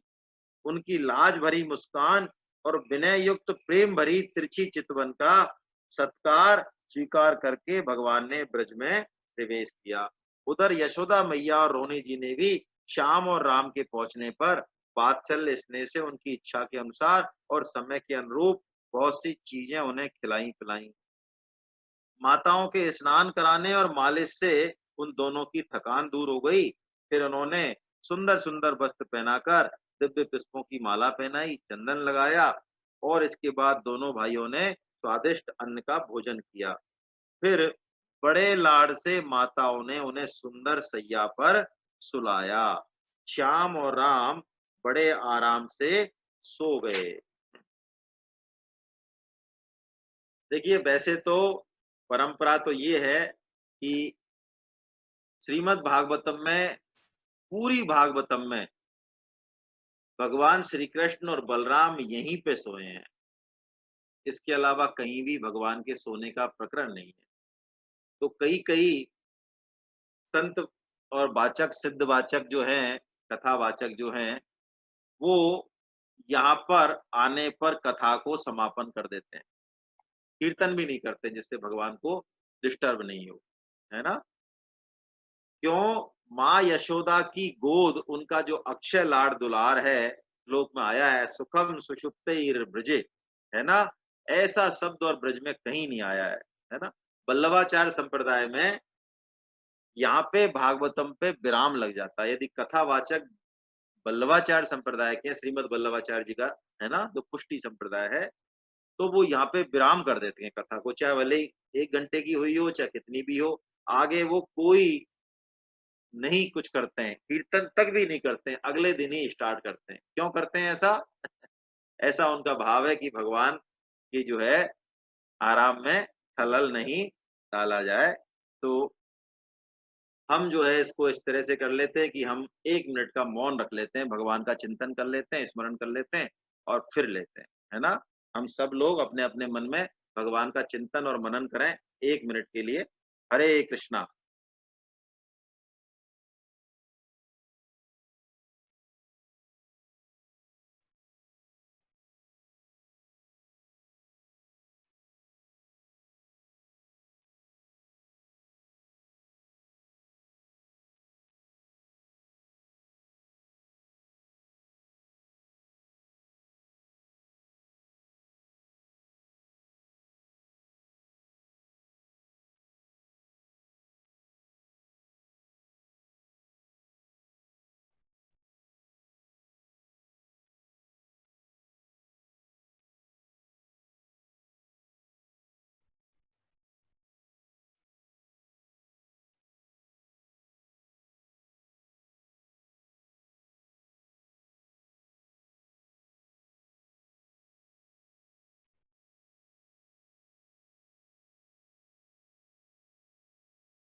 हरे कृष्णा, हरे कृष्णा।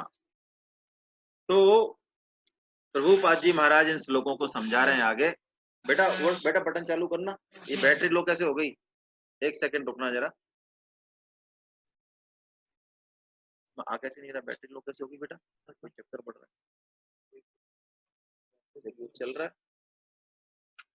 हाँ अब चला शायद, है ना? एक सेकंड है ना, थोड़ा सा रुक जाए आप। एक सेकंड।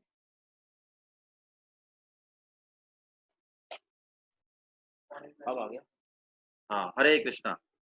तो प्रभुपाद जी व्याख्या कर रहे हैं आगे कि गोपियां सारे दिन जंगल में नंगे पांव विचरण कर रहे श्री कृष्ण का निरंतर चिंतन करती।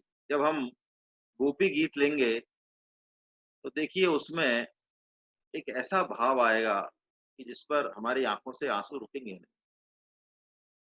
भगवान श्री कृष्ण नंगे पैर जाने के बाद भी भगवान श्री कृष्ण को कांटा या कंकड़ चुभने का दर्द होता नहीं था।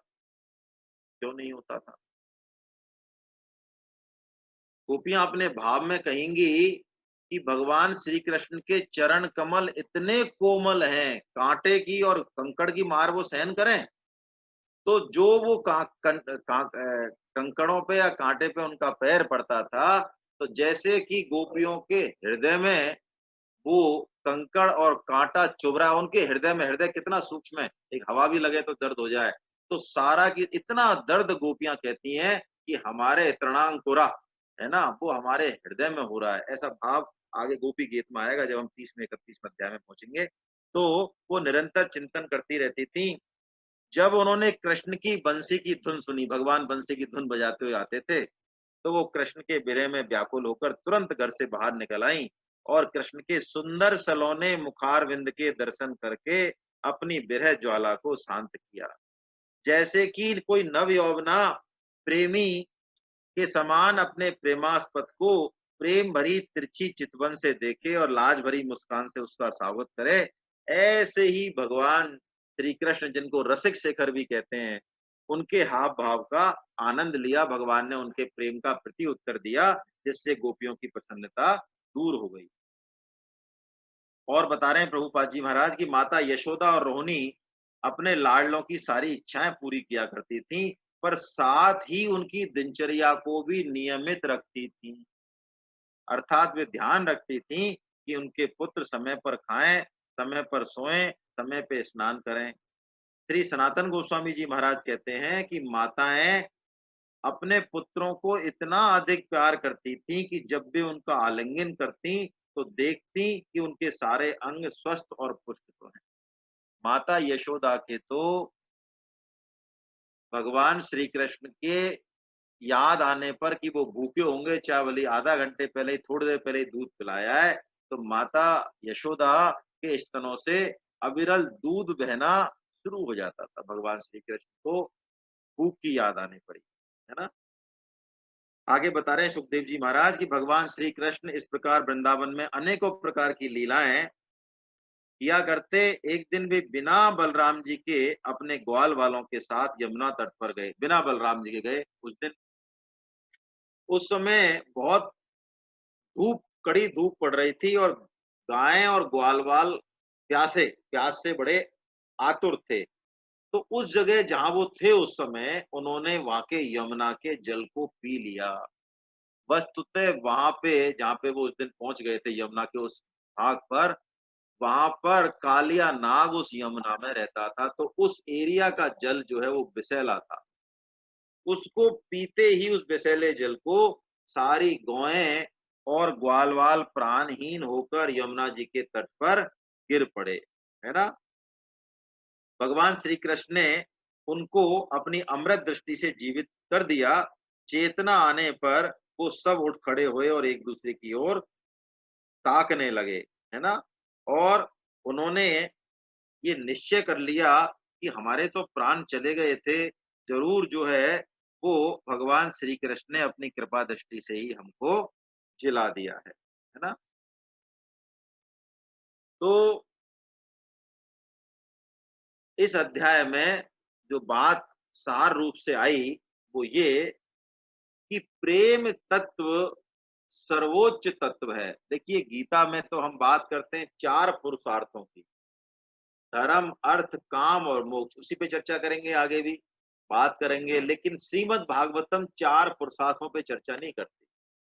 श्रीमद् भागवतम 4 पुरुषार्थों का, हम तो कई संप्रदाय वाले और भी कई वो मोक्ष या मुक्ति को ही सर्वोच्च मानते हैं, लेकिन श्रीमद् भागवतम मोक्ष को श्राप मानती है, मुक्ति को श्राप मानती है। ये बात गीता में कहेंगे तो दिक्कत हो जाएगी। श्रीमद् भागवतम का उद्देश्य मुक्ति या मोक्ष बिल्कुल नहीं है। श्रीमद् भागवतम का तो उद्देश्य पंचम पुरुषार्थ जो है, भगवान श्री कृष्ण का जो अनन्य प्रेम है, क्यों कि प्रेम ही अंतिम तत्व है ना।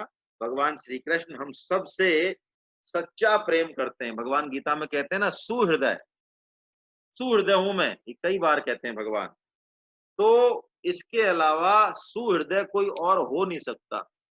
भगवान के अलावा सुहृदय संसार का कोई भी रिश्ता हो नहीं सकता। सबसे जो प्यारा रिश्ता है माँ और बेटे का, संत शास्त्र बताते हैं, वो भी अन्योनाश्रित है। अन्योनाश्रित मतलब उस पर भी स्वार्थ का संबंध तो है, स्वार्थ कम ज्यादा होने पर वो कम ज्यादा हो जाता है। लेकिन भगवान का जो प्रेम तत्व है, भगवान का जो प्रेम बल है, इसके आगे दूसरा कोई बल टिक नहीं सकता। कोई भी बल, शरीर बल, तप बल, बुद्धि बल, विद्या बल, समाधि बल, कोई बल इस प्रेम के आगे टिकता नहीं है। यही बात इस अध्याय में हमने सार रूप से जो है समझी है। हरे कृष्णा।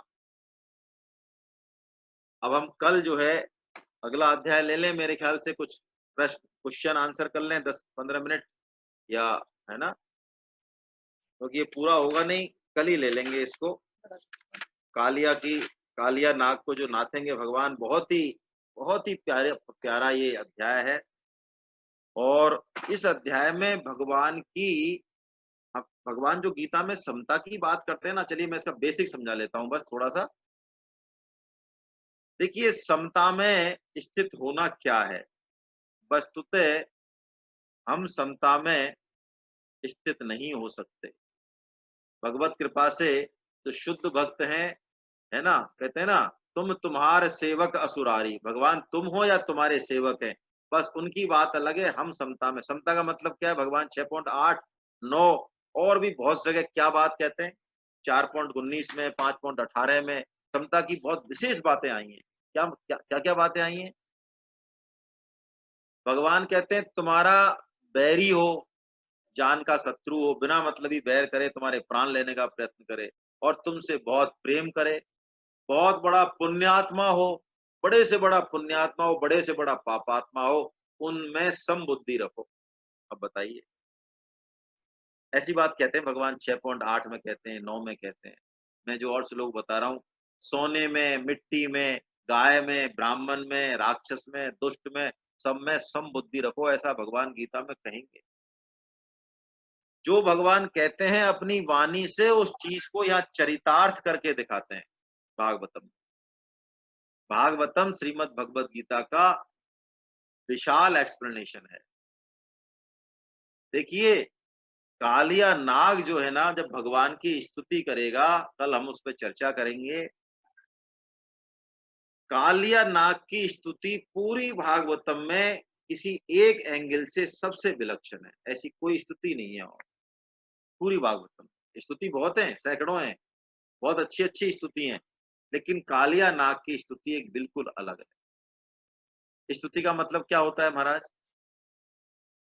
स्तुति का मतलब है जिसकी स्तुति की जा रही है उसके गुणों का वर्णन किया जाए, उसकी बड़ाई की जाए, उसके आगे झुका जाए। लेकिन कालिया नाग की स्तुति बहुत छोटी है, 4 ही श्लोक है, और उसमें वो इस तरह की कोई बात नहीं कहते। और बल्कि देखा जाए उस स्तुति में तो भगवान की प्रशंसा नहीं है, बल्कि भगवान पे थोड़ा सा दोषारोपण भी है। लेकिन भगवान निंदा और स्तुति में समान रहते हैं। भगवान से संबंध होना बहुत महत्वपूर्ण है। इस बात को हम गीता में परम श्रद्धेय स्वामी जी महाराज की कृपा से बार बार समझें। इस बात को बार बार, भगवान से संबंध होना सबसे ज्यादा इम्पोर्टेंट। स्वामी जी महाराज एक बहुत अच्छे एग्जाम्पल से समझाते हैं। ट्रेन मालगाड़ी है, मालगाड़ी में खूब सारे डिब्बे लगे रहते हैं, किसी में हीरे मोती भरे हैं, किसी में सीमेंट भरा है, किसी में कोयला भरा है, काला कोयला। अब अपने गंतव्य स्थल पर कौन सा डिब्बा पहुंचेगा? जो डिब्बा इंजन के साथ जुड़ जाएगा, भले वो कोयला भरा हो उसमें, वो पहुंच जाएगा, और हीरे मोती वाला डिब्बा नहीं पहुंचेगा। हम यदि अभिमान करें अपने गुणों का, अपनी साधना का, जब तब का, हम पहुंचने वाले नहीं है, नहीं है, नहीं है। हम कैसे भी हैं, एक काम कर लें। ये देखिए, संत कृपा करके फार्मूले बताते हैं। परम श्रद्धेय स्वामी जी महाराज का तो मेरे आज मन कर रहा है, शायद ऐसा मैंने कहीं सुना कि भगवान ने एक बार उनसे ये भी कहा कि बिल्कुल ही मेरी सारी पोल खोल दोगे क्या महाराज? अरे तुम इतने रहस्यमय चीजें आपने बता दी, भगवत प्राप्ति ने इतनी सरल कर दी, आपने इतना वचन दे दिया, तो ये पूरा तो मुझे करना ही है। आपने कह दिया कि टेर लगा दे कोई, बस भगवान से संबंध मान ले तो बेड़ा पार है। तो स्वामी जी तो कहते हैं मैं और भी सरल चीज बताऊं आगे, एक से एक नई खोज करूं। तो भगवान ने एक बार उनसे, वार्ता तो उनकी होती ही है, तो भगवान ने कहा कि मेरी सारी पोल पट्टी खोल दोगे क्या? कि कैसे ये सिस्टम चलेगा? तो हम तो परम श्रद्धेय स्वामी जी महाराज की याद करके और एक बार टेर लगा लेते हैं, ये सबसे ऊंचा काम है ना? हाँ। हे नाथ, हे नाथ, हे मेरे नाथ, हे मेरे नाथ, मैं केवल आपका हूँ। मैं केवल आपका हूँ। हे नाथ, हे नाथ, हे मेरे नाथ, हे मेरे नाथ, आप कृपा करो, आप कृपा करो, मैं आपको भूलूं नहीं। मैं आपको। नारायण नारायण नारायण नारायण। तो अब हम लोग जो है कल, कालिया नाग वाला कल या जब भी मैं बात करेंगे उस पर भी, पहले हम कुछ क्वेश्चन आंसर ले लेते हैं इस अध्याय के संबंध में, या और कोई बात हो तो या तो आप हैंड रेज कर दें, या मेरे पास अमरनाथ अग्रवाल जी का तो एक आया हुआ है, मैं सबसे पहले इन्हीं को ही पूछ लेता हूँ, अमरनाथ अग्रवाल जी से।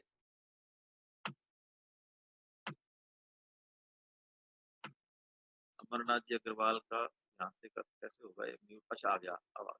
नहीं, इसका आया, अमरनाथ जी का तो आया है। लोअर हैंड करने पे इसमें म्यूट, ये खुले हुए हैं क्या?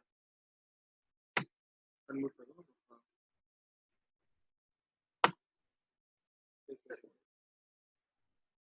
तो माइक्रोफोन नहीं है। अमरनाथ जी मेरी आवाज सुन रहे हैं आप तो? हाँ, सॉरी, सुरेश चंद्र गुप्ता जी को मैंने किया है। सुरेश चंद्र गुप्ता जी पूछिए जरा, पहले आप हो गए। भाई साहब प्रणाम। प्रणाम। भाई साहब जय ये श्री पूछना कृष्ण। था कि भगवान कृष्ण, भगवान राम विष्णु का अवतार है या कोई और? आपकी आवाज बिल्कुल भी सुनाई नहीं दे रही है बहुत। मैं ये कह रहा था भाई साहब, हेलो, हाँ, ये भगवान राम, भगवान कृष्ण विष्णु का अवतार है या कोई और है? किसके अवतार हैं? विष्णु भगवान के अवतार है। हाँ, विष्णु भगवान के अवतार हैं, आप यही मान लें। लेकिन इसका मतलब ये मत मान लें आप कि देखिए, भगवान श्री कृष्ण को सभी अवतारों का आदि कहा गया है, भगवान श्री कृष्ण को, है ना? लेकिन अब किसी का भाव यदि कहीं और है तो इसका मतलब ये नहीं है वो भी आदि अवतारी हैं, इनमें तत्व से कोई भेद नहीं है। लेकिन आप शास्त्रों के बेस पे यदि पूछें, ब्रह्म संहिता जो ब्रह्मा जी ने लिखी है जिसमें 100 श्लोक हैं, और ऐसी 100 संहिताएं अवेलेबल नहीं है आज। आज सिर्फ एक संहिता अवेलेबल है, और उसके भी 100 श्लोक अवेलेबल नहीं है, मात्र 65 श्लोक अवेलेबल हैं, जो कि चैतन्य महाप्रभु जी पुरी से लेके आए थे बड़ी मुश्किल से। उनकी कृपा है कि 65 श्लोक उसके आज अवेलेबल हैं। उसमें ये कहा गया है, पहला ही श्लोक जो है उसका, कि हाँ मुझे याद नहीं आ रहा है। श्री कृष्ण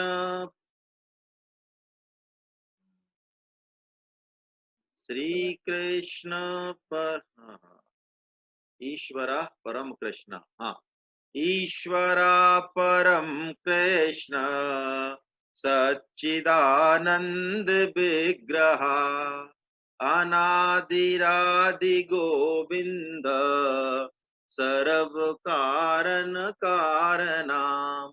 यानी परम ईश्वर श्री कृष्ण है, वो सबके आदि हैं, सब कारणों के कारण हैं। उस तत्व का कोई नाम आप, है ना, विष्णु रखना चाहें, आपका भाव है तो विष्णु रख लें। ब्रह्म संहिता में तो श्री कृष्ण को परम ईश्वर कहा गया है। इसका कहने का मतलब ये बिल्कुल नहीं है कि भगवान श्री राम उनसे छोटे हो जाते हैं। मैं इस बात को आपको अलग तरीके से समझा दूंगा, है ना। जैसे कि ये हमारी रुचि और स्वभाव के अनुसार भगवान के भिन्न भिन्न अवतार हैं। एक ही सत्ता भिन्न भिन्न अवतारों में है, भिन्न भिन्न रूपों में है। सत्ता एक ही है, उसमें कहीं कोई कंफ्यूजन करने की हमको जरूरत नहीं है। चलिए, मैं प्रीति जी को अनम्यूट कर रहा हूँ। प्रीति जी कुछ पूछना चाह रही हैं। पता नहीं बेटा, होता नहीं है, मैं करता रहा हूँ। तो कोई प्रॉब्लम है आपको करता हूँ। सर मेरी आवाज आ रही है? आ रही है। हाँ सर, मेरा प्रश्न है कि आपने प्रेम का संबंध भगवान से करना बहुत अति आवश्यक है, जब भी उनकी कृपा हमें मिल सकती है।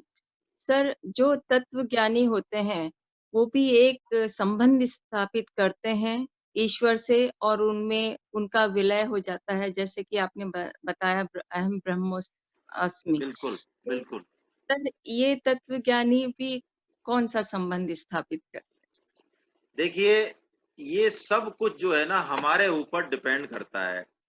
हम भगवान का कोई सगुण स्वरूप यदि मानते ही नहीं है, सगुण साकार रूप से भगवान को मानते ही नहीं है, सपोज हमारे दिमाग में ऐसा आग्रह है कि भगवान तो कण कण में व्याप्त हैं, निर्गुण निराकार हैं, एक ब्रह्म ही सब जगह व्याप्त है, वो किसी एक पर्टिकुलर फॉर्म में श्री कृष्ण या राम नहीं हो सकते, तो फिर हमारी साधना, हमारा संबंध अलग तरीके से चलेगा।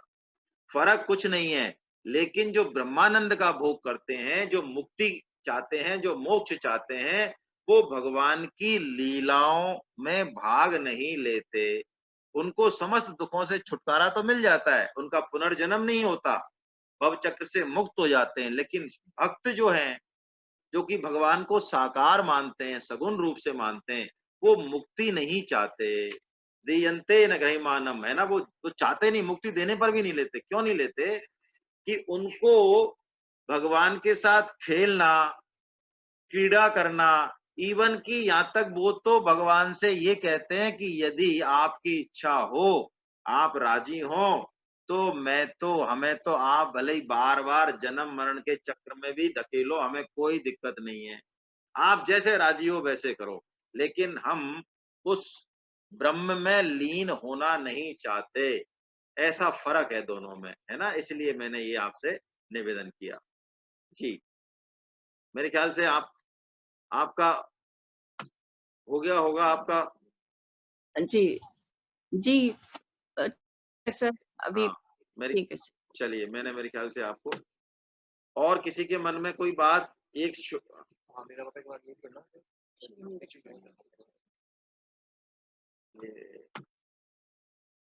अनम्यूट, ये तो कोई और कर दिया मैंने, ऊपर नहीं चला जाता है बेटा। चलिए, तो अब हम देखिए, दो बातों पे चर्चा करनी है। एक तो क्या है कि मेरे पास भी काफी फीडबैक आया है, लेकिन भगवत गीता की क्लास कंटिन्यू करने के बारे में। लेकिन अब चूंकि 20 से कुछ जिम्मेदारियां बढ़ेंगी सरकार की, और मेरी पोस्टिंग भी जयपुर नहीं है, जैसलमेर है, तो इवेंट भी होगा और बाकी चीजें भी होंगी, तो थोड़ा सा डिस्टरबेंस तो आएगा। बाकी ऐसा नहीं है, इसको बहुत जल्दी हम जो है शुरू करेंगे, और यदि डेली भी नहीं होगी तो मेरा मानस है कि सप्ताह में 2 दिन तो हम इसको कर सकते हैं, है ना। रविवार की रविवार हम श्रीमद् भागवतम लेंगे, और वीक में 2 बार कर सकते हैं। अभी कौन सा दिन करेंगे, ये मेरे ख्याल से या तो आप मुझे बता दें, या फिर मैं अपने हिसाब से कर दिया करूंगा। मैसेज आप सबको मिल ही जाएगा। या तो अभी मैं सोच रहा हूँ जैसे सोमवार मंगल को कर लें एक क्लास, यदि मूवमेंट होता है तो आगे पीछे कर लेंगे, या मंगल को कर लें और एक शुक्र को कर लेते हैं, है ना। या और भी कोई दिन रह सकते हैं, कोई खास बात नहीं है इसमें, है ना। जो भी दिन आपको सूट करेंगे, या है ना, उस पे भी रहा जा सकता है। तो इस बारे में आप मेरे को कोई फीडबैक देना चाहें तो मेरे को व्यक्तिगत रूप से दे दें, व्हाट्सएप पे आए ना, ग्रुप में नहीं दें, व्यक्तिगत रूप से दे सकते हैं। और दूसरा मैं क्या कह रहा था, हाँ, टाइम तो आपको ये सूट कर रहा है 4 से 6। अभी क्या है कि जो मैंने आपको मैसेज भेजा, जो लॉर्ड जगन्नाथ चैरिटेबल ट्रस्ट की जो क्लास हो रही है, जो ताहिल साहब ले रहे हैं, श्रद्धेय ताहिल साहब, वो 11 बजे से हो रही है, 11:15 से 12। लेकिन आज लोगों की डिमांड पर उन्होंने कल से टाइम चेंज किया है, उसका 4 से 5:30 किया है। तो सप्ताह में 2 दिन यदि हम लेते हैं, जैसा कि मेरे पास खूब फीडबैक आया है कि आप लीजिए, तो ठीक है। तो हम लोग क्या टाइम रखें, है ना, वो भी आप अपना फीडबैक यदि चाहें तो दे सकते हैं, है ना। ये 2 बातें थी। अब बस हम लोग कोई जो कीर्तन कराना चाहें वो कीर्तन कराएं। तो कराएं। करो तेरे मोबाइल में। करो कहाँ? मैं योगेश जी को कह रहा हूँ, योगेश जी जरा कीर्तन करा दें। मैं अनम्यूट कर रहा हूँ योगेश को। हाँ, हरे कृष्णा। हरे कृष्णा। आवाज आ रही है? आ रही है? हाँ, ये कबीरदास जी का है। हाँ जी। या विधि मन को लगावे, या विधि मन को लगावे, मन के लगाए प्रभु पावे। या विधि मन को लगावे, मन को लगाए प्रभु पावे। जैसे नटवा चढ़त बांस पर, जैसे नटवा चढ़त बांस पर, नटनी ढोल बजावे, नटनी ढोल बजावे। अपना बोझ धरे सिर ऊपर, अपना बोझ धरे सिर ऊपर, सुरति बरत पर लावे, सुरति बरत पर लावे। या विधि मन को लगावे, मन को लगाए प्रभु पावे। जैसे भुवंगम चलत बनहि में, जैसे भुजंगम चरत बनहि में, ओस चाटने आवे, ओस चाटने आवे। कबहू चाट कबहू मन चितवे, कबहू चाट कबहू मनि चितवे, मनि तज प्राण गवावे, मनि तज प्राण गवावे। मन को लगाए प्रभु पावे। या विधि मन जैसे कामिनी भर कूप जल, जैसे कामनी भरे कूप जल, कर छोड़े बतरावे, कर छोड़े बतरावे। अपना रंग सखियन संग राचे, अपना रंग सखी अन संग राचे, सुरति गगर पर लावे, सुरति गगर पर लावे।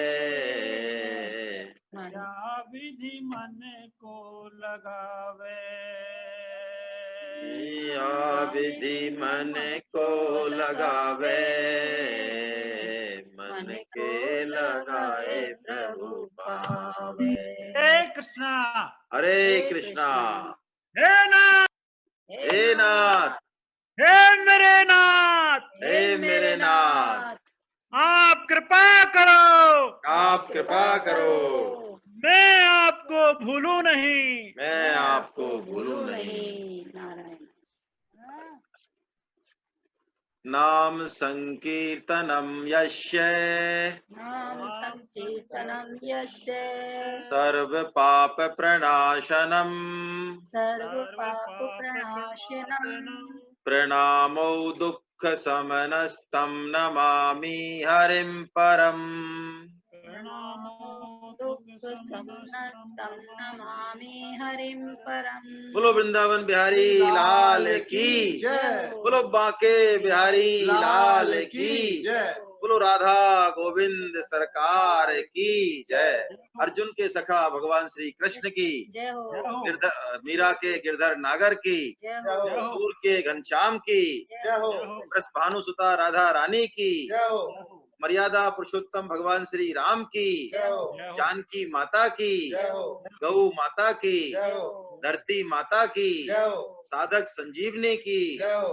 श्रीमद् भागवत महापुराण की जय हो। चक्र चूड़ामणि श्री श्री सुखदेव जी महाराज की जय हो। गंगा मैया की जय हो। यमुना मैया की जय हो। सब संतों की जय हो। अनंत कोटि वैष्णव वृंद की जय हो। आज के आनंद की जय हो। हरि बोल हरि बोल हरि बोल।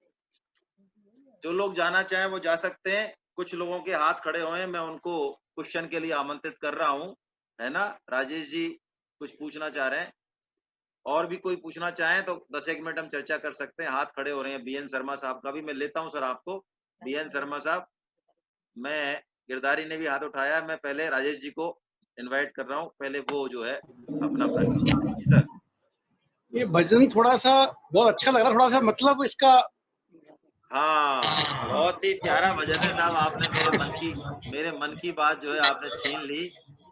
देखिए इसमें कबीर जी, बहुत बढ़िया बात, इसके 3 अंतरा हैं। कबीर जी तो मैंने बताया ना।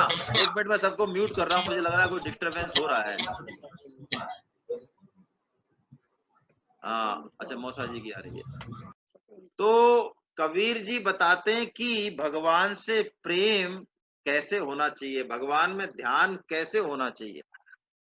पूरा रहस्य है गीता का, ऐसा मान ले। भागवतम का भी उदाहरण देते हैं, जैसे कामनी भरे कूप जल है। कूप जल यानी मटकी सिर पे रखी है, और आप देखते होंगे अब तो ये चीजें रही नहीं। पहले 1-1, 2-2 मटकियां कुएं से लाती थी हमारी माता बहनें, और शुरू में तो प्रैक्टिस करती थी नेचुरली। है भक्ति में भी ट्रेनिंग की जरूरत है। भक्ति में भी लोग कहते हैं ना क्या होगा, अरे करते तो रहिए, माला करते तो रहिए, सब कुछ होगा।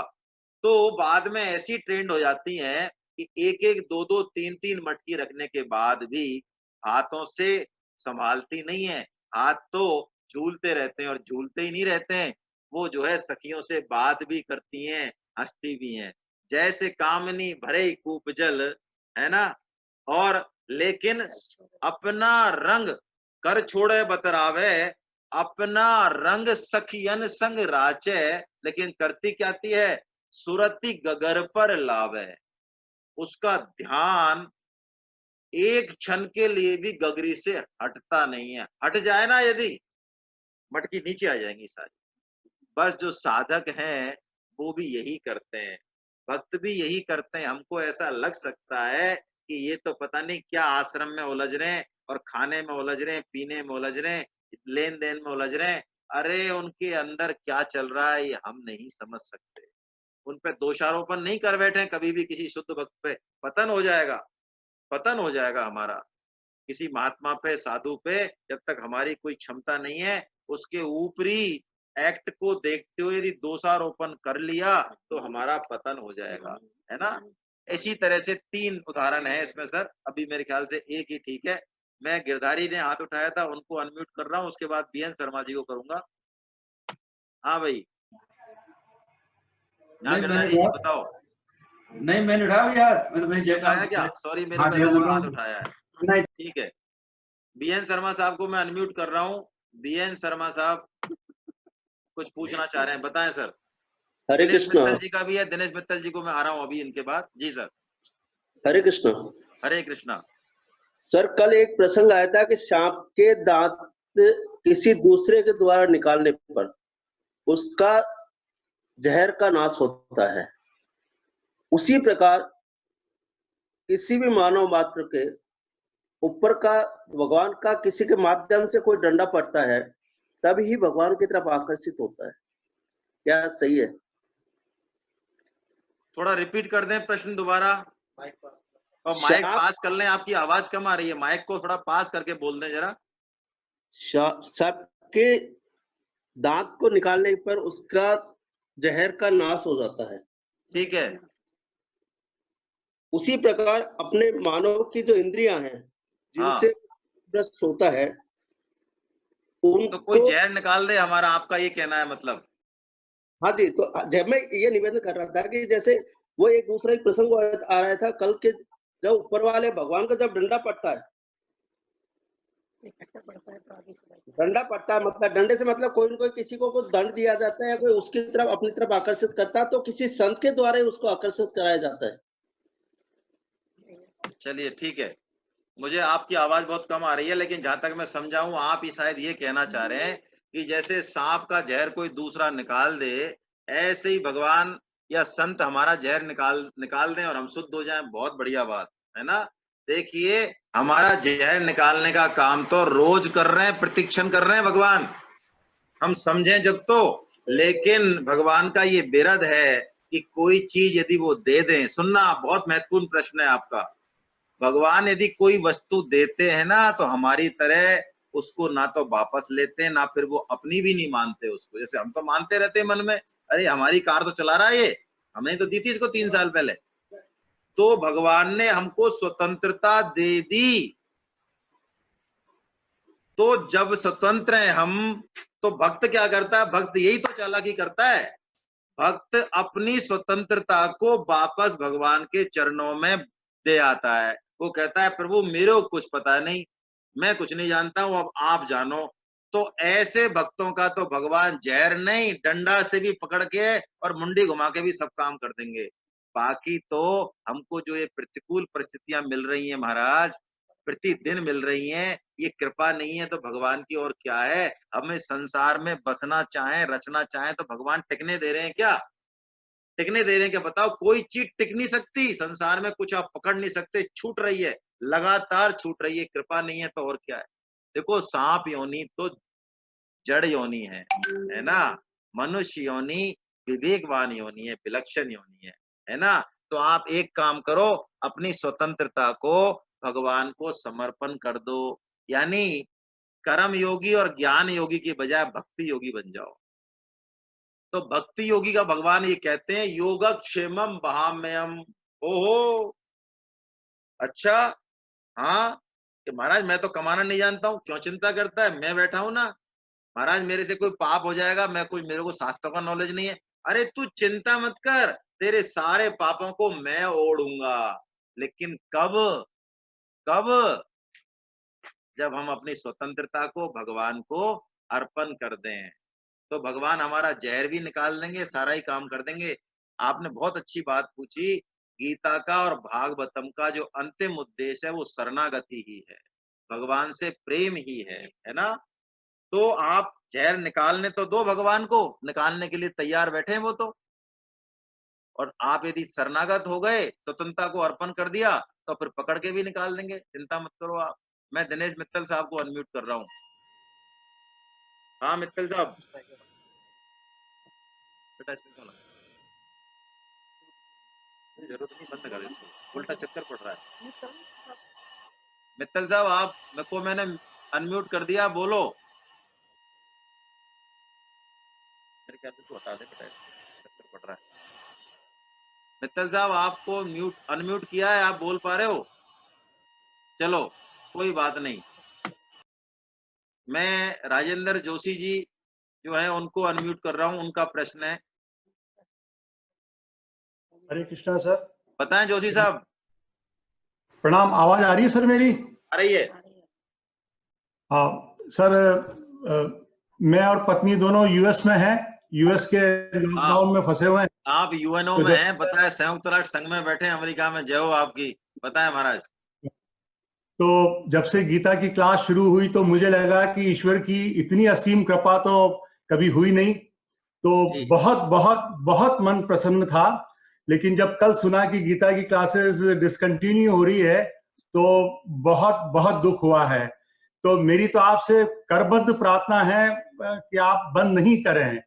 मैं मतलब ज्यादा बोलना नहीं चाहता हूं, लेकिन इससे ज्यादा भगवत कृपा नहीं है कि ये क्लासेस चलती रहे। बहुत दुख हुआ है जब से मुझे कल पता चला कि क्लासेस नहीं चलेंगी।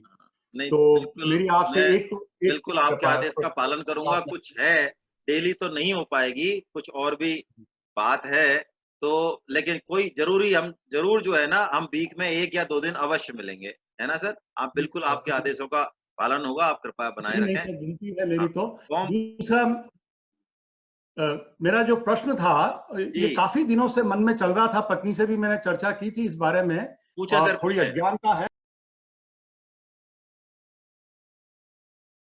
सर, पूछे फटाफट।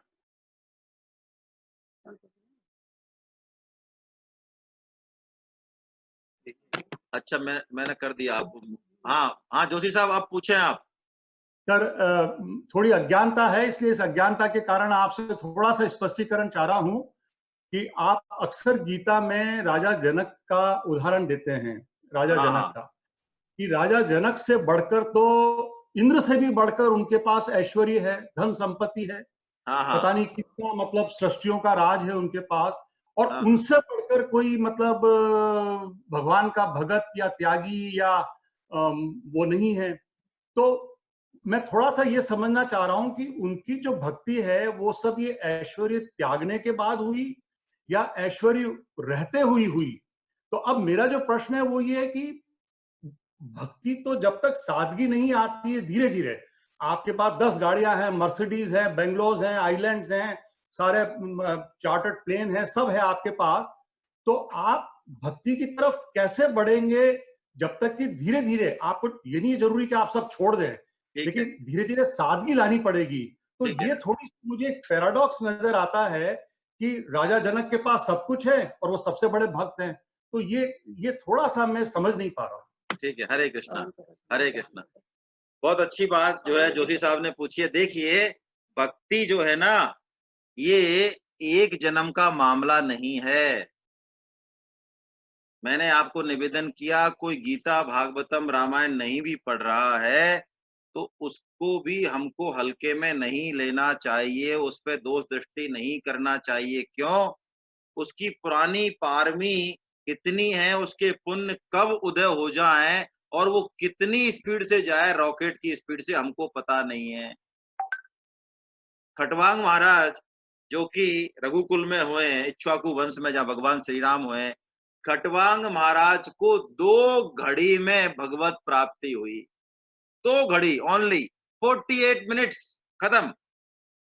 खटवांग महाराज को जब ये पता चला, देवताओं ने कहा, तो उन्होंने कहा भैया वो युद्ध लड़ने गए, सब कुछ पीछे से खत्म हो गया, तो उन्होंने कहा अब हम क्या मांगे?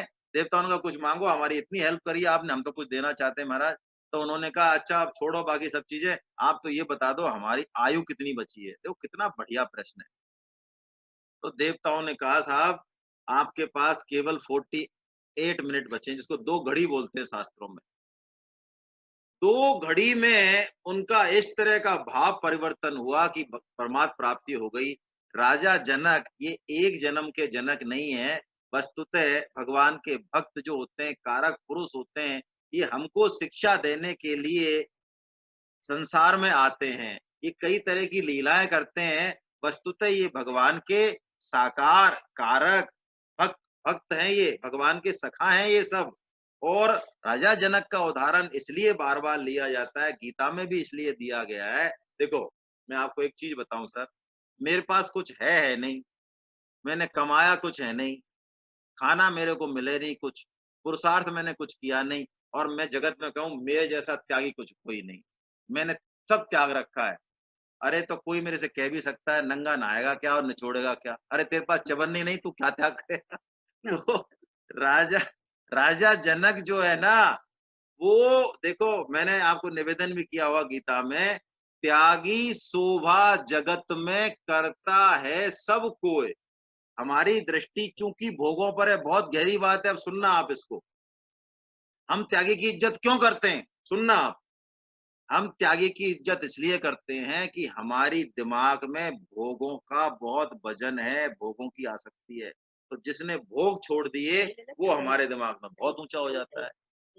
लेकिन जो ग्रस्त में रह रहा है, भोगों के बीच में रह के भी भोग मन से भोग ही नहीं रहा है, उसको पकड़ना, उसके जैसा त्यागी, तो राजा जनक ऐसे ही त्यागी हैं। इसलिए भगवान ने गीता में राजा जनक का उदाहरण दिया है, और इसलिए मैं भी जो है ले लेता हूं कई बार उदाहरण उनके, है ना। तो ये एक जन्म का मामला नहीं है, लेकिन इसका मतलब ये भी मत समझें कि भगवान की प्राप्ति में जन्म जन्म लगते हो ना। ना, सेठ जी ने एक बात कही, श्रद्धेय सेठ जी महाराज ने, उस बात को आज आप याद रखें, मेरे मुंह से पहली बार निकल रही है, पहली बार, लेकिन उसको आप लिख के रख लें अपने हृदय पटल पर। सेठ जी ने ये बात कही कि भगवान की कृपा का बादल फट रहा है हम सब पे, हम सब पे। इसलिए कोई भी किसी कारण से अपने दिमाग में ये बात नहीं लाए कि मेरा दूसरा जन्म होगा। बहुत गहरी बात है। वो कह रहे हैं सबकी मुक्ति होगी, सब भगवत प्राप्त हो जाएंगे, चाहे वो कैसे भी हैं। लेकिन दिमाग में ये आ गया किसी के, अरे यार हमारा कैसे नंबर लग सकता है भैया, हम तो अभी कुछ है ही नहीं।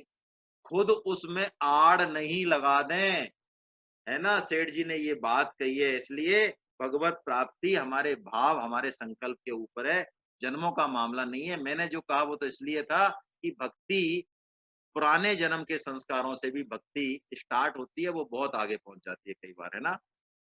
ओम प्रकाश जी, ओम प्रकाश गुप्ता हाथ उठा रहे हैं, शायद उठाया था हाथ, कुछ पूछना चाह रहे हैं, मैं अनम्यूट कर रहा हूं उनको। हाँ, राधा शर्मा जी उठा रही है, मैं उनके बाद आऊंगा, पहले ओम प्रकाश शर्मा जी। जी ओम प्रकाश, मैंने अनम्यूट कर दिया है शायद। हरे कृष्णा। हरे कृष्णा। भैया आपने बताया था कर्मण्यवाधिका रस्ते। हाँ, मनुष्य योनि में नित्य आप नए कर्म कर सकते हैं। हाँ, तो आप कह रहे हैं एक तरफ से तो जो प्रारब्ध में जो लिखा है आदमी वही काम करता है, भगवान ने जो जिसको जैसे दिया है वैसे ही करते हैं। तो नित्य नए कर्म कैसे करते हैं और क्या है इसका? बहुत बढ़िया, बहुत ही बढ़िया। देखो ये प्रश्न जो है ना, मुझे उम्मीद थी कि 2.47 जब पढ़ाया तो आना चाहिए था, लेकिन आया नहीं है, आज आ गया, बहुत बढ़िया बात है। देखिए मनुष्य, मुझे बहुत उम्मीद थी कि इतना खोला है कर्म योग को तो आए ये प्रश्न कहीं से, लेकिन नहीं आया ये प्रश्न है। ओम प्रकाश गुप्ता जी का ये प्रश्न है कि एक तरफ तो आप कह रहे हो मनुष्य योनि कर्म योनि है, नए नए कर्म आप कर सकते हो। दूसरा तरफ आप ये भी कहते हो कि प्रारब्ध से ही सब काम चलता है, पत्ता तक हिलता नहीं। ये क्या चक्कर है? ये दोनों बातें टकरा रही हैं, इनका समाधान क्या है? बहुत बढ़िया प्रश्न। देखिए मनुष्य योनि में दोनों चीजें हैं। मनुष्य योनि में हमारा जो प्रारब्ध है वो भी काम करेगा, उसके बावजूद भी हमें नए कर्म करने की स्वतंत्रता पूरी मिली हुई है, और किसी योनि में ये स्वतंत्रता नहीं है। उनके सारे कर्म, कुत्ता को भात मिल रहा है, दाल मिल रहा है, खीर मिल रहा है, डंडा मिल रहा है, सब निश्चित है।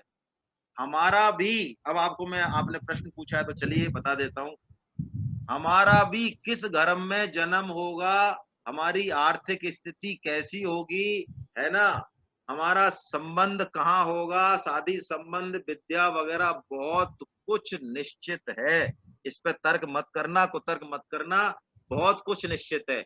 4 पुरुषार्थ होते हैं। मैं रैश की बात बता रहा हूँ, आपने प्रश्न इतना बढ़िया पूछा है, मेरी इच्छा हो रही है कहने की। धर्म, अर्थ, काम और मोक्ष, ये 4 पुरुषार्थ होते हैं। इसमें से जो 2 पुरुषार्थ हैं ये प्रारब्ध के द्वारा चलते हैं। कौन कौन से? अर्थ और काम। यानी आप सुख भोगोगे, पैसा आपके पास 2 करोड़ हो सकता है, लेकिन हो सकता है आपको सुख नहीं भोगो, आप इतने कंजूस हो 2 रुपया खर्च नहीं करो, और 2 रुपए नहीं हो लेकिन सुख है आपके, तो आप हो सकता है लोगों को 20 लाख रुपए उधार ले लो और सुख भोग के और चल बनो, और पीछे से लोग जो है रह जाए, गया यार ये तो पैसे ले गया। तो अर्थ और काम ये प्रारब्ध से डिसाइड होता है, यानी कि जीवन में अर्थ कितना आएगा, सुख भोग कितना होगा, ये प्रारब्ध से डिसाइड होता है। इसमें हमारी मेहनत का बहुत कम रोल है, बहुत कम रोल है। आप सुनना, ये दिमाग को फटेगी दिमाग, लेकिन मैं थ्योरी ऑफ कर्मा में इसको लूंगा अच्छे से। अभी तो इतना ही मान लें, अर्थ और काम में प्रारब्ध महत्वपूर्ण है, यानी हमने जो पिछले जन्म में कर्म किए उसके हिसाब से पैसा और सुख संपत्ति डिसाइड होगा। मेहनत है, कम है, लेकिन धर्म में और मोक्ष में भगवान की प्राप्ति हम करनी है, हमको इसी जन्म में करनी है कि नहीं करनी है, इसमें प्रारब्ध गौण है। गौण मतलब बहुत कम है। आपको सत्संग मिल जाएगा, गीता की बातें मिल जाएंगी, सदगुरु मिल जाएंगे, लेकिन आप काम में लो नी लो, उस पर चलो नी चलो, ये पूरी तरह आप पर निर्भर है। लेकिन हम पूरा समय जीवन का इन दो में खराब करते हैं। किसमें? अर्थ में और काम में। इनमें नहीं करना चाहिए। इसका मतलब ये नहीं कि आलसी होकर बैठ जाए, कमाए नहीं ना, कमाए, मेहनत करें, लेकिन बहुत कुछ डिसाइडेड है, ज्यादा परवाह करने की जरूरत नहीं है, ज्यादा परवाह करने की जरूरत नहीं है। भगवान ने गरीब बना रखा है तो, और अमीर बना, पुरुषार्थ करें, ठीक है। टाटा बिरला नहीं बन सकते मेहनत से, टाटा बिरला प्रारब्ध से ही बना जाता है। हालांकि मेरा इसका विरोध हो जाएगा, कई लोग कहेंगे अरे मेहनत से हम सब कुछ कर सकते हैं ना। मेहनत इसमें करें, किसमें? धर्म में और मोक्ष में मेहनत करें। मनुष्य शरीर हमको इसीलिए मिला है, पैसा कमाने के लिए, सुख भोग के लिए नहीं मिला है। इसके लिए तो और बहुत सी योनियां हैं। मेरे ख्याल से आपके जवाब का, आपकी शंका का समाधान कुछ हो गया होगा, बताएं। हाँ, ठीक है, बोले, मैंने आपको अनम्यूट कर दिया है। शंका का समाधान हुआ कुछ? हाँ ठीक है, ठीक है, ठीक है, चलिए। हरे कृष्णा। हरे कृष्णा। हाँ, एक राधा शर्मा जी थी जिन्होंने हाथ खड़ा कर रखा था, मैं उनको और ले रहा हूँ। वो राधा शर्मा जी कहाँ है? एक सेकेंड, मैं 1 मिनट आपको अनम्यूट कर रहा हूँ, थोड़ा सर्च करके, थोड़ा सा रुक जाएं अभी ना। हाँ, आप बोलिए राधा जी, राधा शर्मा जी बोलिए आप। हेलो। हाँ बोले, बोले। मैं कह रही जी, जो जनक जी के बारे में जो इन्होंने प्रश्न पूछा था, आवाज आ रही है मेरी? आ रही है, बहुत अच्छे से बोले आप जी। तो जनक जी के पास सब कुछ था, लेकिन वो ज्ञानी थे, उनके मन में कुछ नहीं था, आसक्ति रहित थे जी। तो इसीलिए जनक जी का उदाहरण दिया जाता है कि वो विधेय थे, उन्हें देह का भान भी नहीं रहता था, इतना ज्ञान था उनको। तो संसार में सारी चीजें होते हुए भी अगर मन से आसक्ति रहित रहेंगे तो भक्ति करने में सुविधा रहती है। ठीक है साहब, बहुत बहुत धन्यवाद आपका, बहुत बहुत धन्यवाद। और कोई हाथ खड़ा कर रहे हो तो मैं देख लेता हूँ, मुझे नहीं पता, दोबारा से कर दें, है ना? कोई पूछना चाह रहे हो तो, नहीं तो हम इसको जो है, मेरे को दिख नहीं रहा है, कोई आइकन खड़ा कर दें या नहीं तो मेरे ख्याल से कोई नहीं है अब, है ना? तो अब हम लोग जो है, आपको मैसेज आ जाएगा, कल तो शायद क्लास नहीं हो पाएगी, आपको मैसेज आ जाएगा, परसों लेंगे या बुधवार को लेंगे, मंगल या बुध में, सभी को मैसेज आ जाएगा। गीता की क्लास सप्ताह में 2 दिन चलाने की कोशिश करेंगे, और भागवतम की तो रविवार को होगी ही होगी, है ना? हरे कृष्णा, हरे कृष्णा। आप सबके चरणों में पुनः दंडवत। हरे कृष्णा, हरे कृष्णा।